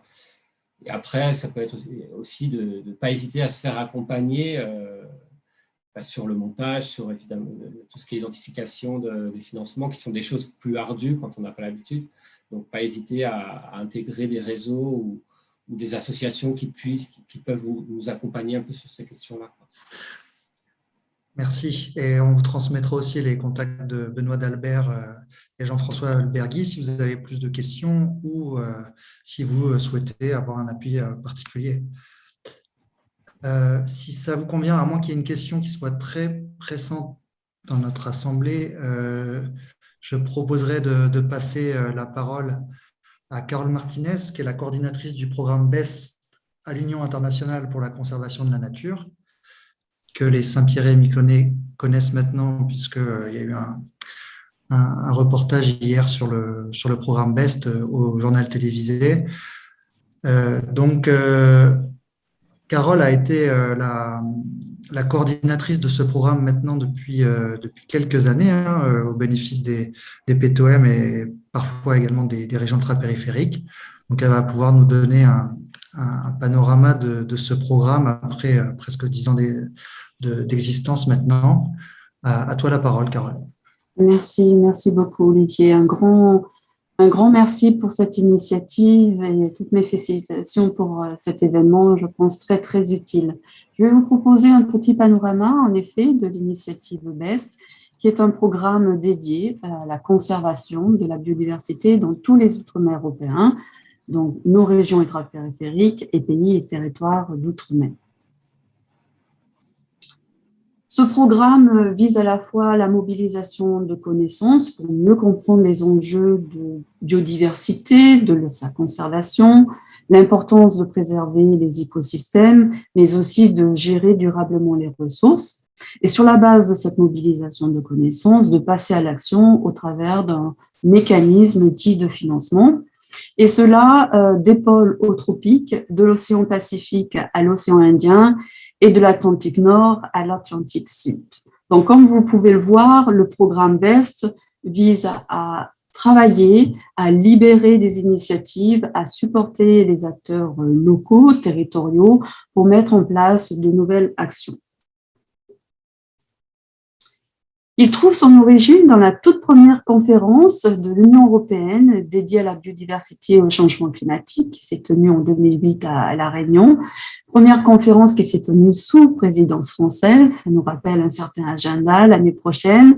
Et lors de cette conférence, au travers du message de La Réunion qui rassemblait toutes les conclusions, recommandations des parties présentes, un appel avait été fait très clair sur la nécessité d'apporter et de mettre en place un mécanisme dédié à la biodiversité de tous les outre-mer européens, compte tenu de son importance. Il convient en effet de rappeler que tous les outre-mer européens abritent pas moins de 80% de la biodiversité de l'Union européenne. Entendant cet appel très clair et unanime, le Parlement européen et la Commission européenne ont décidé de mettre en place ce qu'on appelle une action préparatoire, à savoir un programme pilote européen qui doit se conclure par la prise d'une décision. Cet appel et ce besoin a été rappelé quelques années après au cours de la deuxième conférence européenne sur la biodiversité et les changements climatiques qui s'est tenue en Guadeloupe, réitérant le besoin, en effet, d'avoir un tel mécanisme et ainsi appuyant toute la pertinence de cette action préparatoire. Les objectifs de BEST sont multiples, mais en premier lieu, il s'agit, et on a entendu, question d'accès, question de complexité, de très grande compétition entre les acteurs au niveau européen. Il s'agit donc de faciliter l'accès aux fonds européens, des acteurs environnement des régions ultrapériphériques et des pays et territoires d'outre-mer, afin de catalyser de nouvelles initiatives, de nouvelles actions de terrain en matière de conservation de la biodiversité, de gestion durable des services rendus par les écosystèmes. Et ceci comprend les actions, les solutions basées sur la nature en matière d'adaptation, d'atténuation au changement climatique, et j'ai vu un commentaire dans le chat, c'était justement fort à propos, comme base du développement durable de toutes ces régions ultrapériphériques et pays territoires d'outre-mer. Cela passe en fait au travers de 2 programmes jumeaux, un dédié aux régions ultrapériphériques et un entièrement dédié aux pays et territoires d'outre-mer. Le deuxième objectif important de BEST, au-delà de la nécessité de faciliter cet accès aux fonds européens, il s'agit d'accroître, d'appuyer les capacités des acteurs environnementaux, des RUP et des PTOM pour accéder plus facilement à ces fonds européens et pour mieux les gérer. Et ceci au travers d'un accompagnement dédié et d'un accompagnement dit régionalisé, et ceci fait écho aux commentaires de monsieur le député. En effet, au travers de ce programme BEST, on a eu l'occasion de mettre en place des hubs régionaux et des points focaux régionaux qui sont basés dans chacune des grandes régions où se situent les pays et territoires d'outre-mer, régions ultrapériphériques, afin non seulement de bien comprendre les besoins des acteurs locaux, mais aussi d'être présents et de pouvoir être disponibles pour apporter tous les conseils nécessaires. Cet accompagnement s'est fait à la fois dans le cadre des appels à propositions qu'on a organisés, mais aussi par la suite pour aider les heureux élus à bien gérer les subventions ainsi octroyées et s'aguerrir un peu à la routine de la gestion de subventions européennes et de projets européens.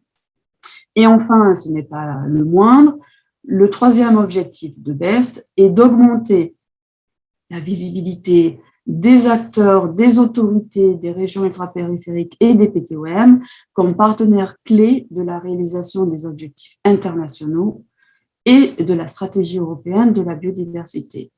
En effet, la biodiversité des Outre-mer européennes est d'importance européenne, mais qui plus est d'importance internationale, puisqu'ils abritent ce qu'on appelle des points chauds de biodiversité reconnus au plus haut niveau. Alors, comment on a essayé de justement adapter, faciliter cet accès aux fonds européens? Tout d'abord, en ayant une approche très ouverte et souple, puisque le programme BEST a un champ très large, comme vous avez pu le comprendre, en s'attachant à la conservation et la gestion durable de la biodiversité, des écosystèmes, des services qui rendent, de tous les outre-mer européens. Et pour bien prendre en compte la diversité des besoins, la diversité des capacités, au travers de ce programme, on a en fait offert une diversité de subventions. De la subvention rapide, de moins de 50 000 €, ce qui n'est déjà pas négligeable, de la subvention dite petite, de moins de 100 000 €, pour arriver à des subventions moyennes, plus structurantes, jusqu'à 400 000 €. Ce qui est important de noter, pour prendre en compte aussi souvent le facteur limitant qui a bien été souligné par Jean-François, la question du cofinancement, qui est parfois vraiment un frein pour les porteurs de projets. Pour toutes les subventions BEST rapides et petites, aucun cofinancement n'est demandé, ce qui permet vraiment d'aider les acteurs de se voir financer 100% de leur budget pour mettre en place leur action. Une petite contribution, et vous le noterez modeste, de 5% était néanmoins demandée pour les subventions moyennes jusqu'à 400 000 €, puisque généralement les acteurs visés étaient aussi des organisations régionales ou des organismes publics avec des capacités un peu plus conséquentes. Alors, quels sont les résultats de BEST à ce jour? Comme je vous l'ai indiqué, la philosophie était de la connaissance à l'action. Donc, des états des lieux ont été faits au travers de ce programme pour vraiment mettre à jour les dernières données disponibles sur les enjeux de biodiversité, de changement climatique, de menaces dans tous les pays et territoires d'outre-mer et dans toutes les régions ultrapériphériques. Pour ce faire, on a mené main dans la main avec les experts locaux car on pense que l'expertise locale est très importante pour pouvoir faire un portée à connaissance et d'informations pertinentes au niveau des institutions européennes, 7 profils d'écosystèmes régionaux qui ont vraiment mis à plat les enjeux de biodiversité et de changement climatique dans les 7 grandes régions où se trouvent les pays territoires d'outre-mer et les régions ultra-périphériques. Et ceci a permis, une fois de plus, de mettre en exergue l'importance internationale des outre-mer européens, puisqu'on a pu identifier, suivant une méthodologie internationale, 400 nouvelles zones clés de biodiversité, ainsi que des corridors écologiques. Et une fois de plus, ceci en consultant, en travaillant avec les acteurs et experts locaux. Au niveau de Saint-Pierre-et-Miquelon, ce travail a notamment permis de mettre en exergue l'importance des eaux au sein de la zone économique exclusive, puisqu'elles ont été identifiées comme zones clés de biodiversité, et en faisant un zoom avant, de mieux préciser quelles étaient les zones à enjeu, comme vous pouvez le voir sur les cartes, autour de Saint-Pierre-et-Miquelon, et tout particulièrement l'île du Grand Colomiers. Au-delà de ce porter à connaissance, de cette actualisation des enjeux biodiversité dans ces outre-mer européens, BEST a permis de financer plus de 100 projets au jour d'aujourd'hui. Et on est très heureux de vous annoncer qu'on aura de nouveaux projets BEST cette année. En tout, 23 dans les PTOM, dont un nouveau à Saint-Pierre-et-Miquelon. La notification sera faite très prochainement cette semaine aux porteurs de projets. En regardant ce qui a été fait déjà à Saint-Pierre-et-Miquelon au travers de l'appui financier, en 2015 a déjà été financé un projet visant à mieux identifier l'état de certaines populations d'oiseaux, leur répartition, où elles vont s'alimenter, afin de mieux cerner les enjeux, on va dire, de coexistence durable entre ces communautés d'oiseaux qui sont très importantes d'un point de vue écosystémique et les activités humaines. Donc, ce projet a porté sur 3 colonies d'oiseaux, comme vous pouvez le voir, dont le pingouin de Torda, le guillemot de Troll et le macaron moine. Et comme vous pouvez le voir sur la carte, ça permet vraiment d'identifier ce qu'on appelle les zones de forage, les zones d'alimentation de ces oiseaux, et ainsi de voir quelque part peut-être les enjeux de meilleure conciliation entre les activités humaines, dont les activités de navigation, et les lieux d'alimentation de ces espèces très importantes d'un point de vue environnemental. Pour revenir aux résultats du programme BEST, si on compte seulement les projets financés de 2015 à 2017, à savoir les premiers appels que l'UICN a gérés, on a pu, sur deux années et plusieurs appels, susciter des vocations, créer plus de 120 emplois, impliquer une fois de plus la population et les citoyens en mobilisant plus de 650 volontaires. On a pu également renforcer les capacités, puisque dans le cas de ces projets eux-mêmes, des ateliers ont pu être organisés, souvent des ateliers de formation, notamment de lutte contre les espèces envahissantes. On a pu accroître la sensibilisation, la connaissance de l'environnement. Plus de 500 événements ont été organisés, représentant une mobilisation auprès de plus de 50 000 personnes. En termes d'impact environnemental positif, on a pu renforcer les mesures de conservation sur près de plus de 475 000 km² marins et côtiers. On a pu renforcer les connaissances, les efforts d'inventaire sur plus de 1400 espèces. On a découvert 12 nouvelles espèces. Donc, vous voyez, les outre-mer européens sont encore source d'émerveillement et de nouvelles découvertes. Et on a pu créer 3 nouvelles aires protégées. Pour faire écho à un commentaire sur l'effet levier, que je rejoins complètement, plus de 40 projets ont été poursuivis après la subvention, les porteurs ayant pu bénéficier de notre subvention, par exemple. Après l'expérience BEST très concluante, les porteurs ont pu bénéficier d'une subvention de l'Office français de la biodiversité. Et au-delà de cette poursuite dans le temps des actions des acteurs locaux, au travers de ces 2 années, on a pu initier plus de 400 collaborations au sein des territoires, mais aussi entre les territoires. Donc, pour faire un petit retour d'expérience, définitivement, il n'y a pas de honte à avoir. Les petites subventions ont un réel effet levier. Il est vrai que parfois, l'ampleur des investissements peut parfois être intimidant, mais ici, grâce à justement des sommes peut-être plus gérables, plus accessibles, on a pu démontrer un réel effet utile auprès des acteurs locaux. Une fois de plus, soulignant que la diversité des besoins et des capacités nécessite une diversité d'outils, une diversité de programmes qui doivent jouer en synergie et en complémentarité. Il ne s'agit pas d'être exclusif, mais au contraire, de rajouter davantage de couleurs à la palette offerte par les institutions européennes. Lorsque ils sont soutenus, ces acteurs locaux peuvent vraiment faire la différence et il faut vraiment souligner qu'ils sont en fait des acteurs clés de la mise en place de la stratégie européenne biodiversité. Point non négligeable, les efforts et le temps de renforcement de capacité ne doivent pas être sous-estimés.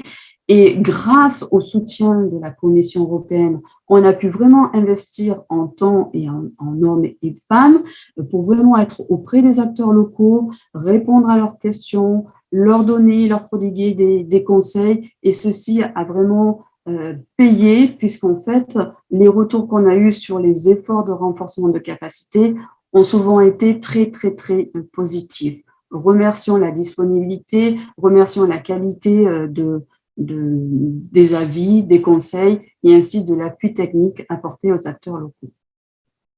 Un autre point important sur la préparation des projets, ce qui a permis aussi à BES quelque part d'être efficace, c'est que dans le cadre de la rédaction des profils d'écosystème, on a apporté un pendant sur la préparation dite de stratégie régionale d'investissement.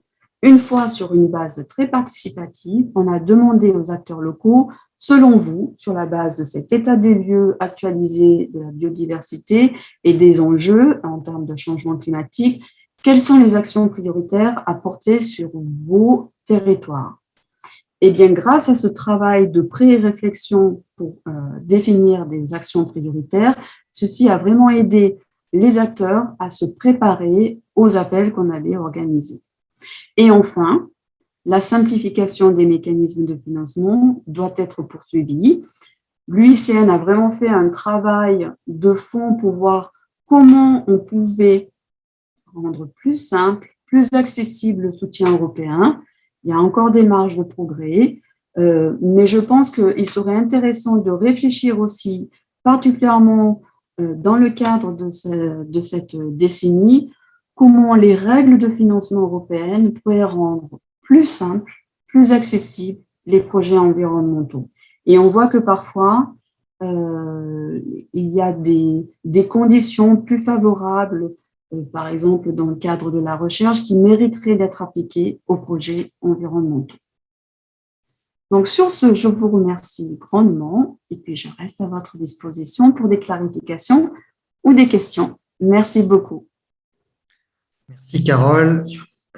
On a presque atteint le temps qui était initialement prévu, mais vous comprendrez que je ne pouvais pas interrompre nos intervenants. Et merci à Carole aussi pour cette présentation et pour ces bonnes nouvelles que tu nous apportes. Il n'y avait qu'un seul projet de Saint-Pierre-et-Miquelon qui était présenté. Oui. Et donc, il y en a 100% qui ont été retenus. Exactement, 100% de succès, bravo. Et comme par coïncidence, on va demander à Fabrice Telleccia de présenter le projet BES qu'il a présenté cette année. Donc, on peut comprendre qu'il a été sélectionné. Donc, félicitations Fabrice. Merci. La Fédération de la pêche. Il y a peut-être des questions pour Carole Martinez ou est-ce qu'on peut la garder pour après et on peut demander à Fabrice de présenter son projet BEST. Du coup, en version rapide, mais je crois que c'est ce que tu avais prévu, Fabrice. Écoutez, Je suis très heureux, donc on l'a eu, donc c'est bon. Ok. Alors, Donc, je représente Fabrice pour ceux qui ne le connaîtraient pas. Donc, il est originaire de l'archipel et il est depuis plus de 10 ans enseignant-chercheur à l'Université de Lorraine. Et donc, c'est un spécialiste des poissons et responsable pédagogique dans une licence professionnelle aquaculture continentale et aquariologie. Donc, il va nous présenter le projet BEST présenté par la Fédération des pêches cette année. À toi, Fabrice. oui, merci. Donc, écoutez, ça me fait déjà… Alors, est-ce que ça marche si je fais ça? Alors, écoutez, ça me fait déjà extrêmement plaisir de vous voir tous. J'aimerais bien être aussi en présentiel. C'est vrai qu'on vit tous en distanciel. Écoutez, c'est assez étonnant d'avoir la réponse en direct sur un projet. Donc, j'ai mis un point d'interrogation à la fin de ma présentation. Donc, ce sera un point d'exclamation. Donc, je suis celui qui présente, mais il est clair que c'est tout un consortium et c'est ce que je voulais illustrer, je dirais de façon pratico-pratique, comment on est arrivé à déposer déjà ce projet BEST et puis à l'avoir. Donc, je suis évidemment très content. Donc, je suis très souriant d'habitude, mais là, ça va être encore plus. Donc, ce projet s'appelle Brook Trout SPM et donc, un petit rappel du contexte. Donc, la pêche sportive à Saint-Pierre-et-Miquelon, c'est quelque chose qui, comme dans beaucoup de pays, que ce soit en Amérique du Nord ou en Europe, est extrêmement développé, comme en témoigne la photo que vous avez, là, qui date des années 50. Et à l'heure actuelle, il y a à peu près 10% de la population qui pratique la pêche sportive. Et ils sont réunis dans 2 associations. Donc, une, c'est Saint-Pierre-Langlade, et puis l'autre, c'est les Joyeux Pêcheurs de Miquelon. Et les 2 sont réunis au sein de la Fédé de pêche. Et donc, depuis 3 ans, moi, je me suis impliqué professionnellement dans le cadre d'un premier contrat qu'il y a eu entre la collectivité territoriale et puis mon université. Et donc, je me suis impliqué à différents niveaux. Il y a des choses qui sont assez visibles sur l'archipel, c'est ce qu'on fait avec les écoles. Et puis, il y a eu toute une discussion, en fait, avec différents acteurs qui n'étaient peut-être pas visibles. Mais ça revient à tout ce qu'on a dit. C'est en fait la création de réseaux et de savoir qui fait quoi sur l'archipel et comment on peut monter. Donc, effectivement, ça prend un peu de temps, mais une fois que vous savez bien qui fait quoi, vous pouvez commencer à répondre à des appels à projets. Donc, ça, c'est vraiment très important, l'investissement au départ. Et donc, il y a une espèce emblématique sur l'archipel. Donc, il y a une importance économique forte. Et aussi, c'est une espèce donc déjà très jolie, hein, un très joli poisson, et qui est une espèce patrimoniale, puisque c'est les seules populations natives d'Europe. Nous sommes bien en Europe, à Saint-Pierre-et-Miquelon aussi. Et elle a été introduite dans d'autres régions d'Europe, mais par contre, c'est les seules populations qui sont natives. Alors, évidemment, elle est présente aussi dans une grande partie de l'Amérique du Nord. Et donc, il y a tout un intérêt sur cette espèce économique, touristique, de biodiversité, de conservation. Et donc, on a déposé, ici, c'est M. Robert Langlois, donc, qui est le président de la Fédé de pêche, et donc, on a co-rédigé l'année dernière un premier projet qu'on a défendu ensuite à l'oral avec, je crois qu'il est encore là, donc Loïc Perrin et Nicolas Cormier. Et on a obtenu, donc, c'était la première fois que je déposais un projet pour la Fondation de France. J'avais bien prévenu mes collègues à Saint-Pierre-et-Miquelon que c'était très… Ah, excusez-moi, ça sonne.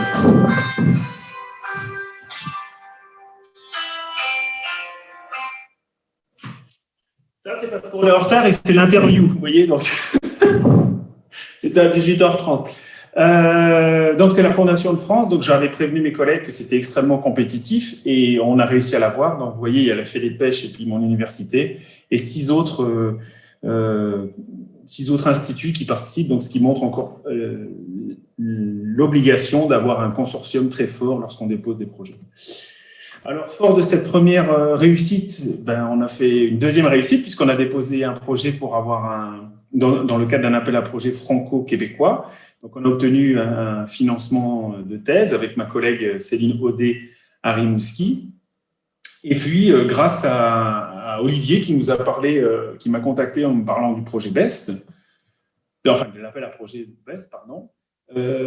Cet été, on a discuté donc avec différents partenaires locaux et notamment donc la Fédé de pêche qui est officiellement celle qui va recevoir donc le financement et celle qui porte le projet. Et le coporteur, c'est donc l'OFB.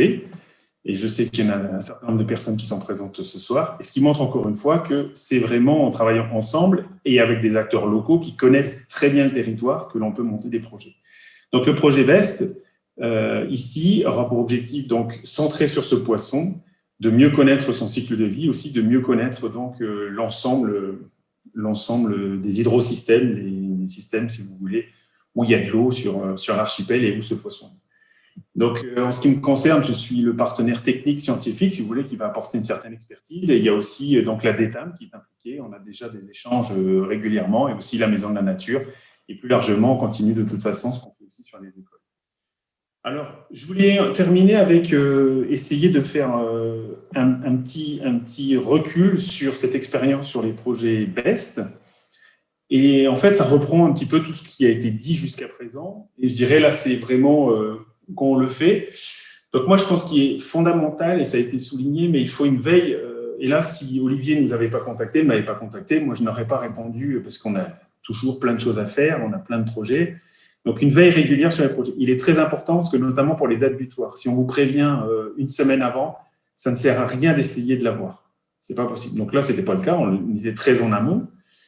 Il faut être très scolaire, c'est-à-dire il y a des thématiques sur les appels à projets, il ne faut pas essayer de vendre quelque chose qui n'est pas dans l'appel à projet, et encore plus, je dirais, pour les projets européens qui sont en fait extrêmement, alors qui ne sont pas faciles toujours, qu'il faut du temps, mais ils sont extrêmement clairs, c'est-à-dire vous avez ce qui est demandé, vous avez les notes, et donc si vous-même vous mettez 3 sur 20, ça ne sert à rien de le soumettre. Parce que l'expert extérieur, lui, il a la même grille, et donc s'il vous demande le nom des espèces que vous allez étudier, le nombre d'échantillons, et vous ne mettez rien, ben vous n'avez pas les points. Donc, il faut vraiment être très scolaire, au bon sens du terme.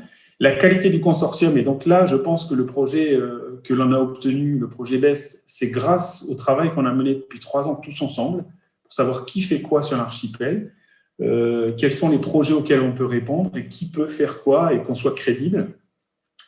Et alors, du coup, comme je n'avais pas la réponse, j'ai resté prudent. Donc, je voulais dire qu'il y avait une compétition très importante.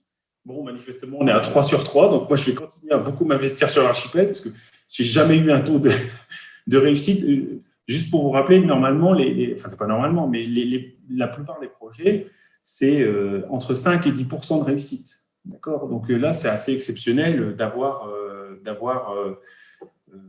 réussi les 3 à la suite, ce qui montre aussi, je pense, que la force du consortium et la pertinence pour l'archipel, qu'il y a un travail de fond que l'on a mené depuis 3 ans, ressort. Alors, la petite limite quand même que je tiens à souligner, c'est qu'il ne faut pas essayer de s'embarquer sur des projets qui soient trop lourds, qui soient au-delà de ce qu'on est capable. Parce que l'ingénierie projet, donc ça, on a vu des exemples, hein. C'est-à-dire que quand on monte un projet, entre l'idée que l'on a et ce qui est attendu par l'Europe, il y a un sas, il y a un filtre. Et ça, il faut être très humble. C'est-à-dire qu'il y a une certaine façon de rédiger les projets. Jean-François l'a bien expliqué. Et ça, il ne faut pas partir bien en tête. D'où le fait qu'il faut le faire très en amont. Si vous avez 2 mois, il faudra consacrer du temps.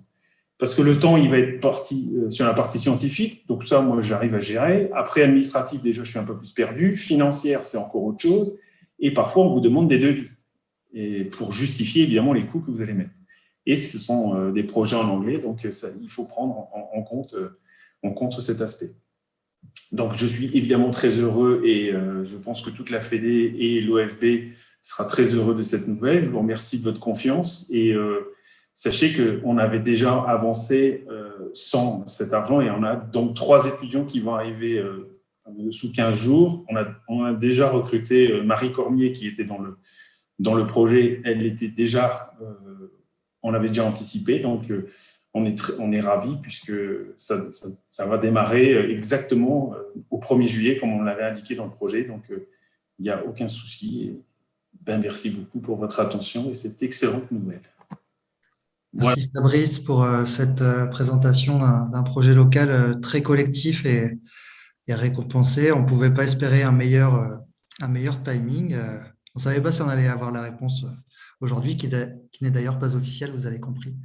Alors, il y a évidemment énormément de choses à dire. Après ces échanges-là, je vais vous laisser poser vos questions aux experts. Peut-être pour aussi alimenter la réflexion, il y a eu un commentaire du président qui a été appuyé par Madame Clairaut tout à l'heure, qui suggérait de mener une réflexion collective pour identifier les sujets sur lesquels Saint-Pierre-et-Miquelon pourrait avoir une contribution spécifique. Et il réfléchissait notamment à la question des ressources marines par rapport à l'enjeu du changement climatique, en citant par exemple les algues, la recherche sur les algues qui pourrait apporter des réponses. Donc, globalement, une proposition de réfléchir collectivement sur quel positionnement, quelle valeur ajoutée pourrait avoir Saint-Pierre-et-Miquelon sur des projets Horizon Europe ou autres. Donc, peut-être du grain pour, j'allais dire food for thought, pardon, de la nourriture pour la réflexion, comme on dirait au Québec. Est-ce que vous souhaitez poser une question à nos experts? Carole Martinez. Non, juste un commentaire justement sur la remarque très pertinente sur pourquoi pas développer un projet axé justement sur le climat, le changement climatique et le rôle des écosystèmes marins. On a déjà un exemple très intéressant qui a été mené non pas en Atlantique Nord, mais en Macaronésie, dans les îles espagnoles des Canaries, où ils ont étudié les herbiers, leur rôle par rapport justement au changement climatique, quel était leur rôle en termes de capteurs de puits carbone, mais aussi quel pouvait être l'impact du changement climatique sur ces écosystèmes très importants des herbiers. Donc, effectivement, ça serait pertinent de voir au sein de vos eaux comment les écosystèmes algaires réagissent au changement climatique, mais aussi peuvent être source de solutions. C'est ce que l'on dénomme au travers de solutions basées sur la nature. Donc, c'est un sujet très pertinent. Voilà. Merci, Carole. Est-ce que ces dernières interventions appellent d'autres commentaires? Olivier, oui. Juste un commentaire par rapport à ce que Fabrice présentait, et notamment sur le rôle de chacun des partenaires. Il a mentionné l'appui technique que l'Université de Lorraine apportait au projet. Ça, je pense qu'au niveau des projets européens, on ne peut que souligner le fait qu'un projet est comme une équipe. Donc, chacun se répartit les rôles et donc il ne s'agit pas de tout faire. Et donc, il ne faut pas que l'absence de certaines capacités, de certaines expertises réfrène votre envie de participer à des projets européens.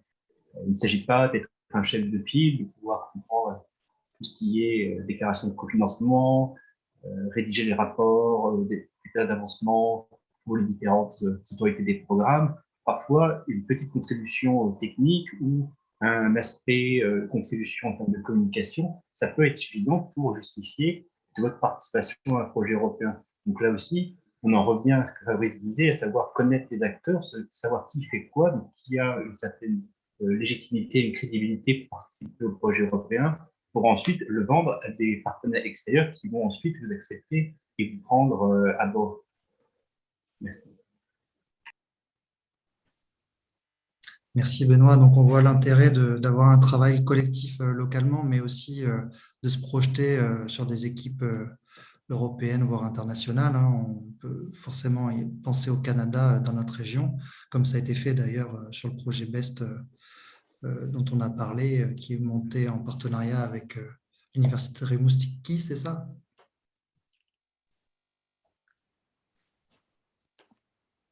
Pour la thèse, oui, mais il y a eu tout un travail de fond qui a été fait, on se rappelle, par l'IFQM, ils sont venus, je pense que M. Clairaut, Stéphane pourrait aussi, je veux dire, moi je pense, enfin depuis 3 ans que je m'investis sur l'archipel, il y a des vraies opportunités, et on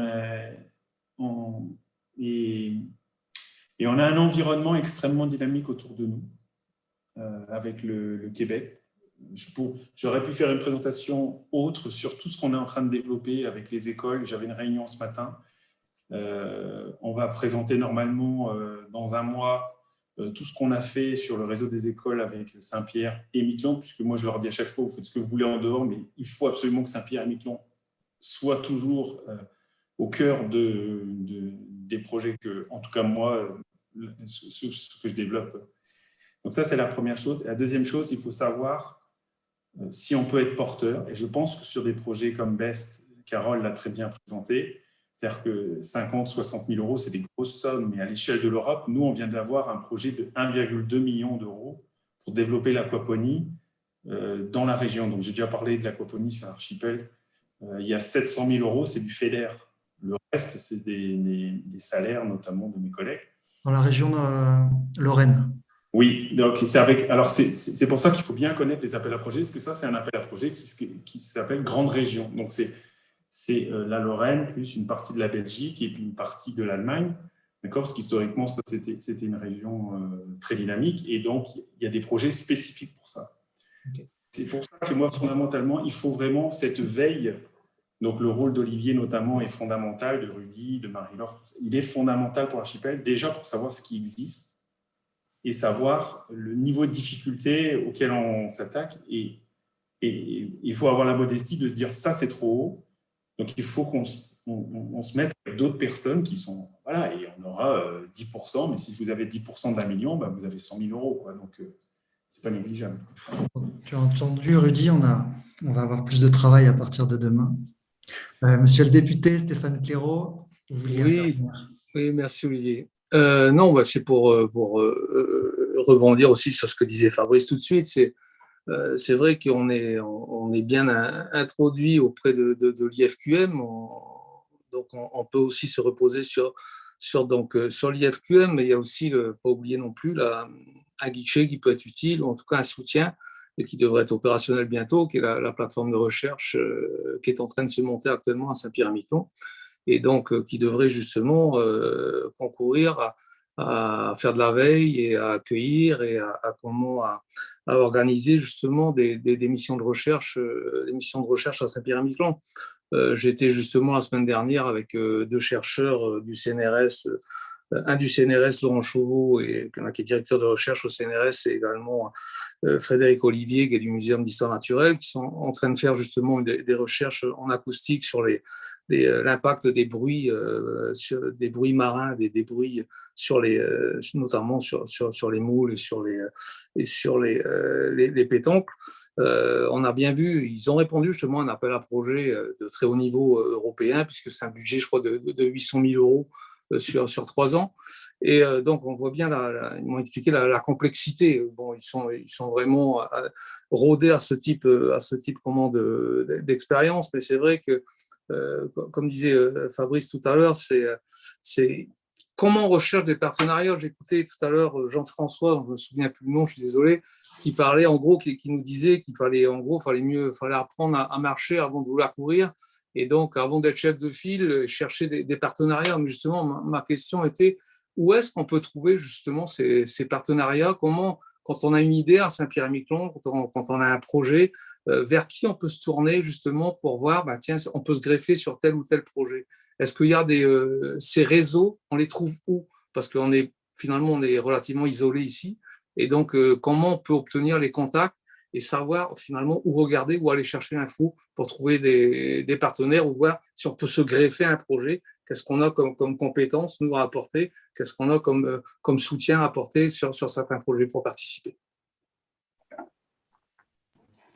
C'est une très bonne question. Je pense que je vais laisser Jean-François apporter une première réponse. Je pense que ça fait aussi partie de la réflexion stratégique qu'on pourrait avoir sur quel positionnement peut avoir Saint-Pierre-et-Miquelon dans le futur, puisque la question des réseaux va aussi dépendre de ce positionnement. Mais Jean-François va avoir une vision plus experte du sujet. Oui. Je n'ai pas non plus la recette magique, mais je peux vous donner quand même des pistes. Alors, je pense que déjà, le premier pas, le plus important, c'est ce que vous dites, c'est-à-dire cette question un peu du positionnement, c'est-à-dire sur quoi on se positionne, c'est-à-dire sur quoi on veut travailler. Alors, je ne connais pas Saint-Pierre-et-Miquelon, je suis désolé, je ne sais pas exactement quels sont ses points forts et tout ça, et sur quoi vous pourriez vendre un peu l'île à niveau international, mais je pense que c'est important d'avoir cette réflexion. Alors, sûrement, c'est quelque chose qu'il faut faire de manière partagée. Et une fois que ça s'est défini, se créer un profil, en fait, un profil international sur lequel on va pouvoir se positionner. Et après, alors, il y a plusieurs manières. Alors, il y a effectivement identifier les réseaux. Alors, en fonction justement de ces domaines d'action sur lesquels vous voulez travailler, rechercher. Alors, ça commence souvent par Google. Hein. Vous mettez European Network of Small Islands. Et là, vous allez voir les 3, 4, 5 réseaux qui sont. En même temps, vous allez regarder un peu dans ces réseaux-là, quels sont les membres, tout ça. Donc, ça, c'est une manière. Après, il va y avoir ce qui est, moi, je trouve assez efficace d'étudier en fait les résultats des programmes, en fait, des appels à projets antérieurs. C'est-à-dire que tout ça, c'est public, en fait. Donc, regardez qui a reçu des financements sur les appels antérieurs. Parce que voilà, ça, c'est des gens qui potentiellement vont participer à de futurs projets. C'est des gens qui connaissent déjà, qui savent comment ça fonctionne. Et donc, c'est des gens que vous pouvez approcher pour vous présenter. Et sûrement que là où vous êtes positionné géographiquement et plein de questions par rapport à l'océan, tout ça, je pense que ça peut être vous pouvez être un partenaire attractif, quoi, quelque part. Hein. Et après, il va y avoir un peu tout ce qui va être... alors, il y a la diaspora qui est importante, c'est-à-dire que tous les gens qui sont partis, ça c'est super important. Et après, il va y avoir un peu le côté politique, hein, le côté un peu lobbying, c'est-à-dire voilà, se positionner auprès des députés, des représentants, des gens qui sont à Bruxelles, au Parlement, pour avoir un meilleur accès à la formation et aussi qu'on puisse vous mettre en contact avec d'autres personnes. Donc, c'est un peu la somme de toutes ces choses-là. C'est pour ça que je vous disais de prendre du temps, parce que ça met du temps. Ça ne se fait pas les 15 jours avant l'appel à projet. Mais je pense que c'est fondamental. Merci Jean-François. Donc, je pense qu'une des premières conclusions de ce rendez-vous, mais ça va être de poursuivre le travail, en fait, de poursuivre le travail avec la plateforme de recherche pour essayer d'organiser cette réflexion. Donc, on vous tiendra aussi informé. On voit que tout le monde a un rôle à jouer, scientifique, pouvoir public, élu, pour réussir à élever le profil de Saint-Pierre-et-Miquelon sur ces appels à projets. Sans oublier que voilà, pour chaque type de projet, il y a aussi la question de l'adéquation entre projet et programme horizontal, qu'il y a du potentiel sur divers programmes, donc il faut essayer d'avoir une vision très large. On a un peu débordé. Ouais. Fabrice. Pour répondre à monsieur, on va dire, comme on est tous aux députés, monsieur Claire, à Stéphane, personnellement, j'ai des centaines de personnes avec qui je discute depuis 3 ans. Demain matin, ils viendraient nous aider et je pourrais passer la soirée à vous dire tous les projets que j'ai en tête et que l'on a en tête, des projets de développement économique, des projets sur la biodiversité, des projets avec des investisseurs. C'est juste parce que je ne peux pas travailler plus que 70 heures par semaine et je ne peux pas me couper en deux. Mais si je pouvais, et je vivrais à temps plein sur l'archipel parce que depuis 3 ans, il y a un nombre incroyable de porteurs de projets qui tiennent la route parce que je les ai déjà fait expertiser par mon réseau. Et donc, ce n'est pas du tout un souci de réseau. Sur les poissons et la biologie marine, j'en ai. Alors après, dans d'autres domaines, je ne sais pas, je prendrai l'éolien ou des choses comme ça, je suis totalement incompétent, mais à partir du moment où il y a un peu de flotte, je connais 2-3 trucs. Donc, je suis prêt à m'investir énormément sur l'archipel, en lien avec l'IFQM. Et d'ailleurs, M. Chauveau, dont on parle, il a eu exactement la même bourse que moi. Donc, l'IFQM, c'est un outil formidable. Et je pousserai toujours sur l'IFQM. J'en parle à tous mes collègues. Simplement, ce qu'il faut comprendre aussi, c'est qu'il y a plein de gens qui n'aiment pas bouger. Alors, moi, j'ai la bougeotte, donc je ne comprends pas ça. Et nous venons d'un caillou, en fait, c'est presque... Voilà, nous, depuis tout petit, on doit sortir de l'archipel, ne serait-ce que d'aller à Terre-Neuve ou d'aller à Halifax, tout de suite, c'est un périple. J'ai plein de collègues en fait, qui ne bougent pas. Voilà, donc ça, c'est une vraie problématique. Il faut trouver les bons interlocuteurs. Ça paraît bête, mais tout le monde n'a pas envie de travailler. Et moi, par exemple, depuis que je suis sur l'archipel, en fait, je suis isolé de mon équipe de recherche. Il faut être très clair. Mon équipe de recherche travaille avec l'Europe de l'Est. Et je pourrais avoir beaucoup plus d'argent en travaillant avec l'Europe de l'Est qu'en étant sur l'archipel. Mais je suis né sur ce caillou, donc qu'est-ce que vous voulez que je vous dise? Bien. Non, en tout cas, on voit qu'il y a une forte capacité de projets localement et qu'il y a aussi de plus en plus d'opportunités du côté de Bruxelles pour les 7 prochaines années. Donc, vraiment des belles perspectives après ce séminaire. Il y a une dernière intervention. Je vais passer la parole à Martha.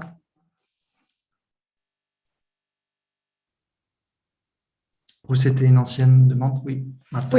Oui, bonjour, bonsoir. C'est un peu tard pour moi déjà, mais je voulais quand même ajouter un petit mot parce que je pense que c'est un sujet hyper intéressant. Il y a plein d'opportunités pour les PTOM, même dans la recherche. Il y a un petit projet, par exemple, de décarbonisation des îles et c'est coordonné par l'Université de Berlin, mais il y a des partenaires de Wallis et Futuna, les territoires de Saint-Barthélemy, Mayotte. Donc, ce sont des exemples que je pense qu'ils sont très intéressants parce que déjà, on voit que ce type d'organisations sont conscientes de la réalité des PTOM. Donc, si vous regardez les rapports que l'OCTA ont fait sur la participation des PTOM au programme, vous pouvez déjà trouver des organisations qui ont une sensibilité à travailler avec des territoires et avec moins de capacités et où peut-être c'est très, bon, je ne veux pas dire très facile, mais c'est possible d'accéder comme partenaire et entrer dans ces dynamiques des projets. Et après, je me permets un peu de changer un peu de sujet parce que je trouve que c'est une opportunité très, très bon pour moi pour mentionner aussi Erasmus. Erasmus, c'est le plus populaire entre les PTOM. Bien sûr, il y a moins d'argent, mais c'est beaucoup plus facile à être sélectionné. Et en plus, on sait que les agences ont un peu de sensibilité vers les PTOM, parfois même avec quelques points en plus, parce que voilà, les jeunes des PTOM et aussi des RUP sont des gens avec des difficultés pour accéder. Et il y a une grande opportunité d'un événement qui aura lieu à Bruxelles, organisé par les Steering Group des Outre-mer, lidéré par la France, par l'Agence nationale de France, Genèse. Et donc, il y a une opportunité pour des organisations de Saint-Pierre et Miquelon d'accéder aux formations payées par des formateurs professionnels des agences. Il y a l'Agence de la France, des Pays-Bas, Danemark, l'Espagne et Portugal qui vont financer cet événement et après vont financer cet événement à Bruxelles, leur déplacement pour créer des projets ensemble. Donc voilà, c'est une opportunité que je laisse là. Parce que... Oui, en fait, merci pour la transition puisque je voulais vous inviter. On va communiquer beaucoup plus cette semaine, mais donc on organise un événement sur le même format, donc c'est-à-dire prévu 90 minutes qui risque de déborder un petit peu. Et donc c'est le 17 mai à 17h de Saint-Pierre, donc à la même heure, 21h de Paris. Et donc, les informations vont circuler prochainement sur le site de la collectivité et de Archipel Développement. On va pouvoir conclure là-dessus. De toute façon, on est obligé puisque cette séance Zoom va s'autodétruire dans 2 minutes. En tout cas, un grand merci à tous les participants. 25 qui sont restés, mais on a été jusqu'à 40 ce soir. Donc, c'est un vrai plaisir d'avoir partagé ce premier événement avec vous. Et puis, donc, on continue le 17 mai sur Erasmus.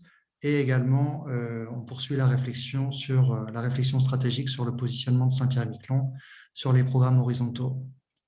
Merci à tous, très bonne soirée et bonne nuit à tous. Au revoir. Bonsoir. Merci beaucoup, au revoir. Bonne nuit. Carole, est-ce que je peux annoncer officiellement? Je vais t'interviewer là. Non, il vaut mieux attendre la lettre de notification. Ok, on est bien d'accord. Oui, que je ne fasse pas de bêtises. Merci. Bonne soirée à tous. Au revoir. Au revoir. Au revoir. Félicitations, Fabrice. Félicitations.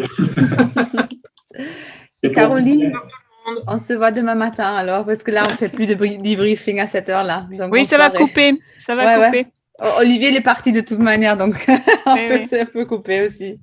Ça va couper. Ciao, ciao. Bonne soirée.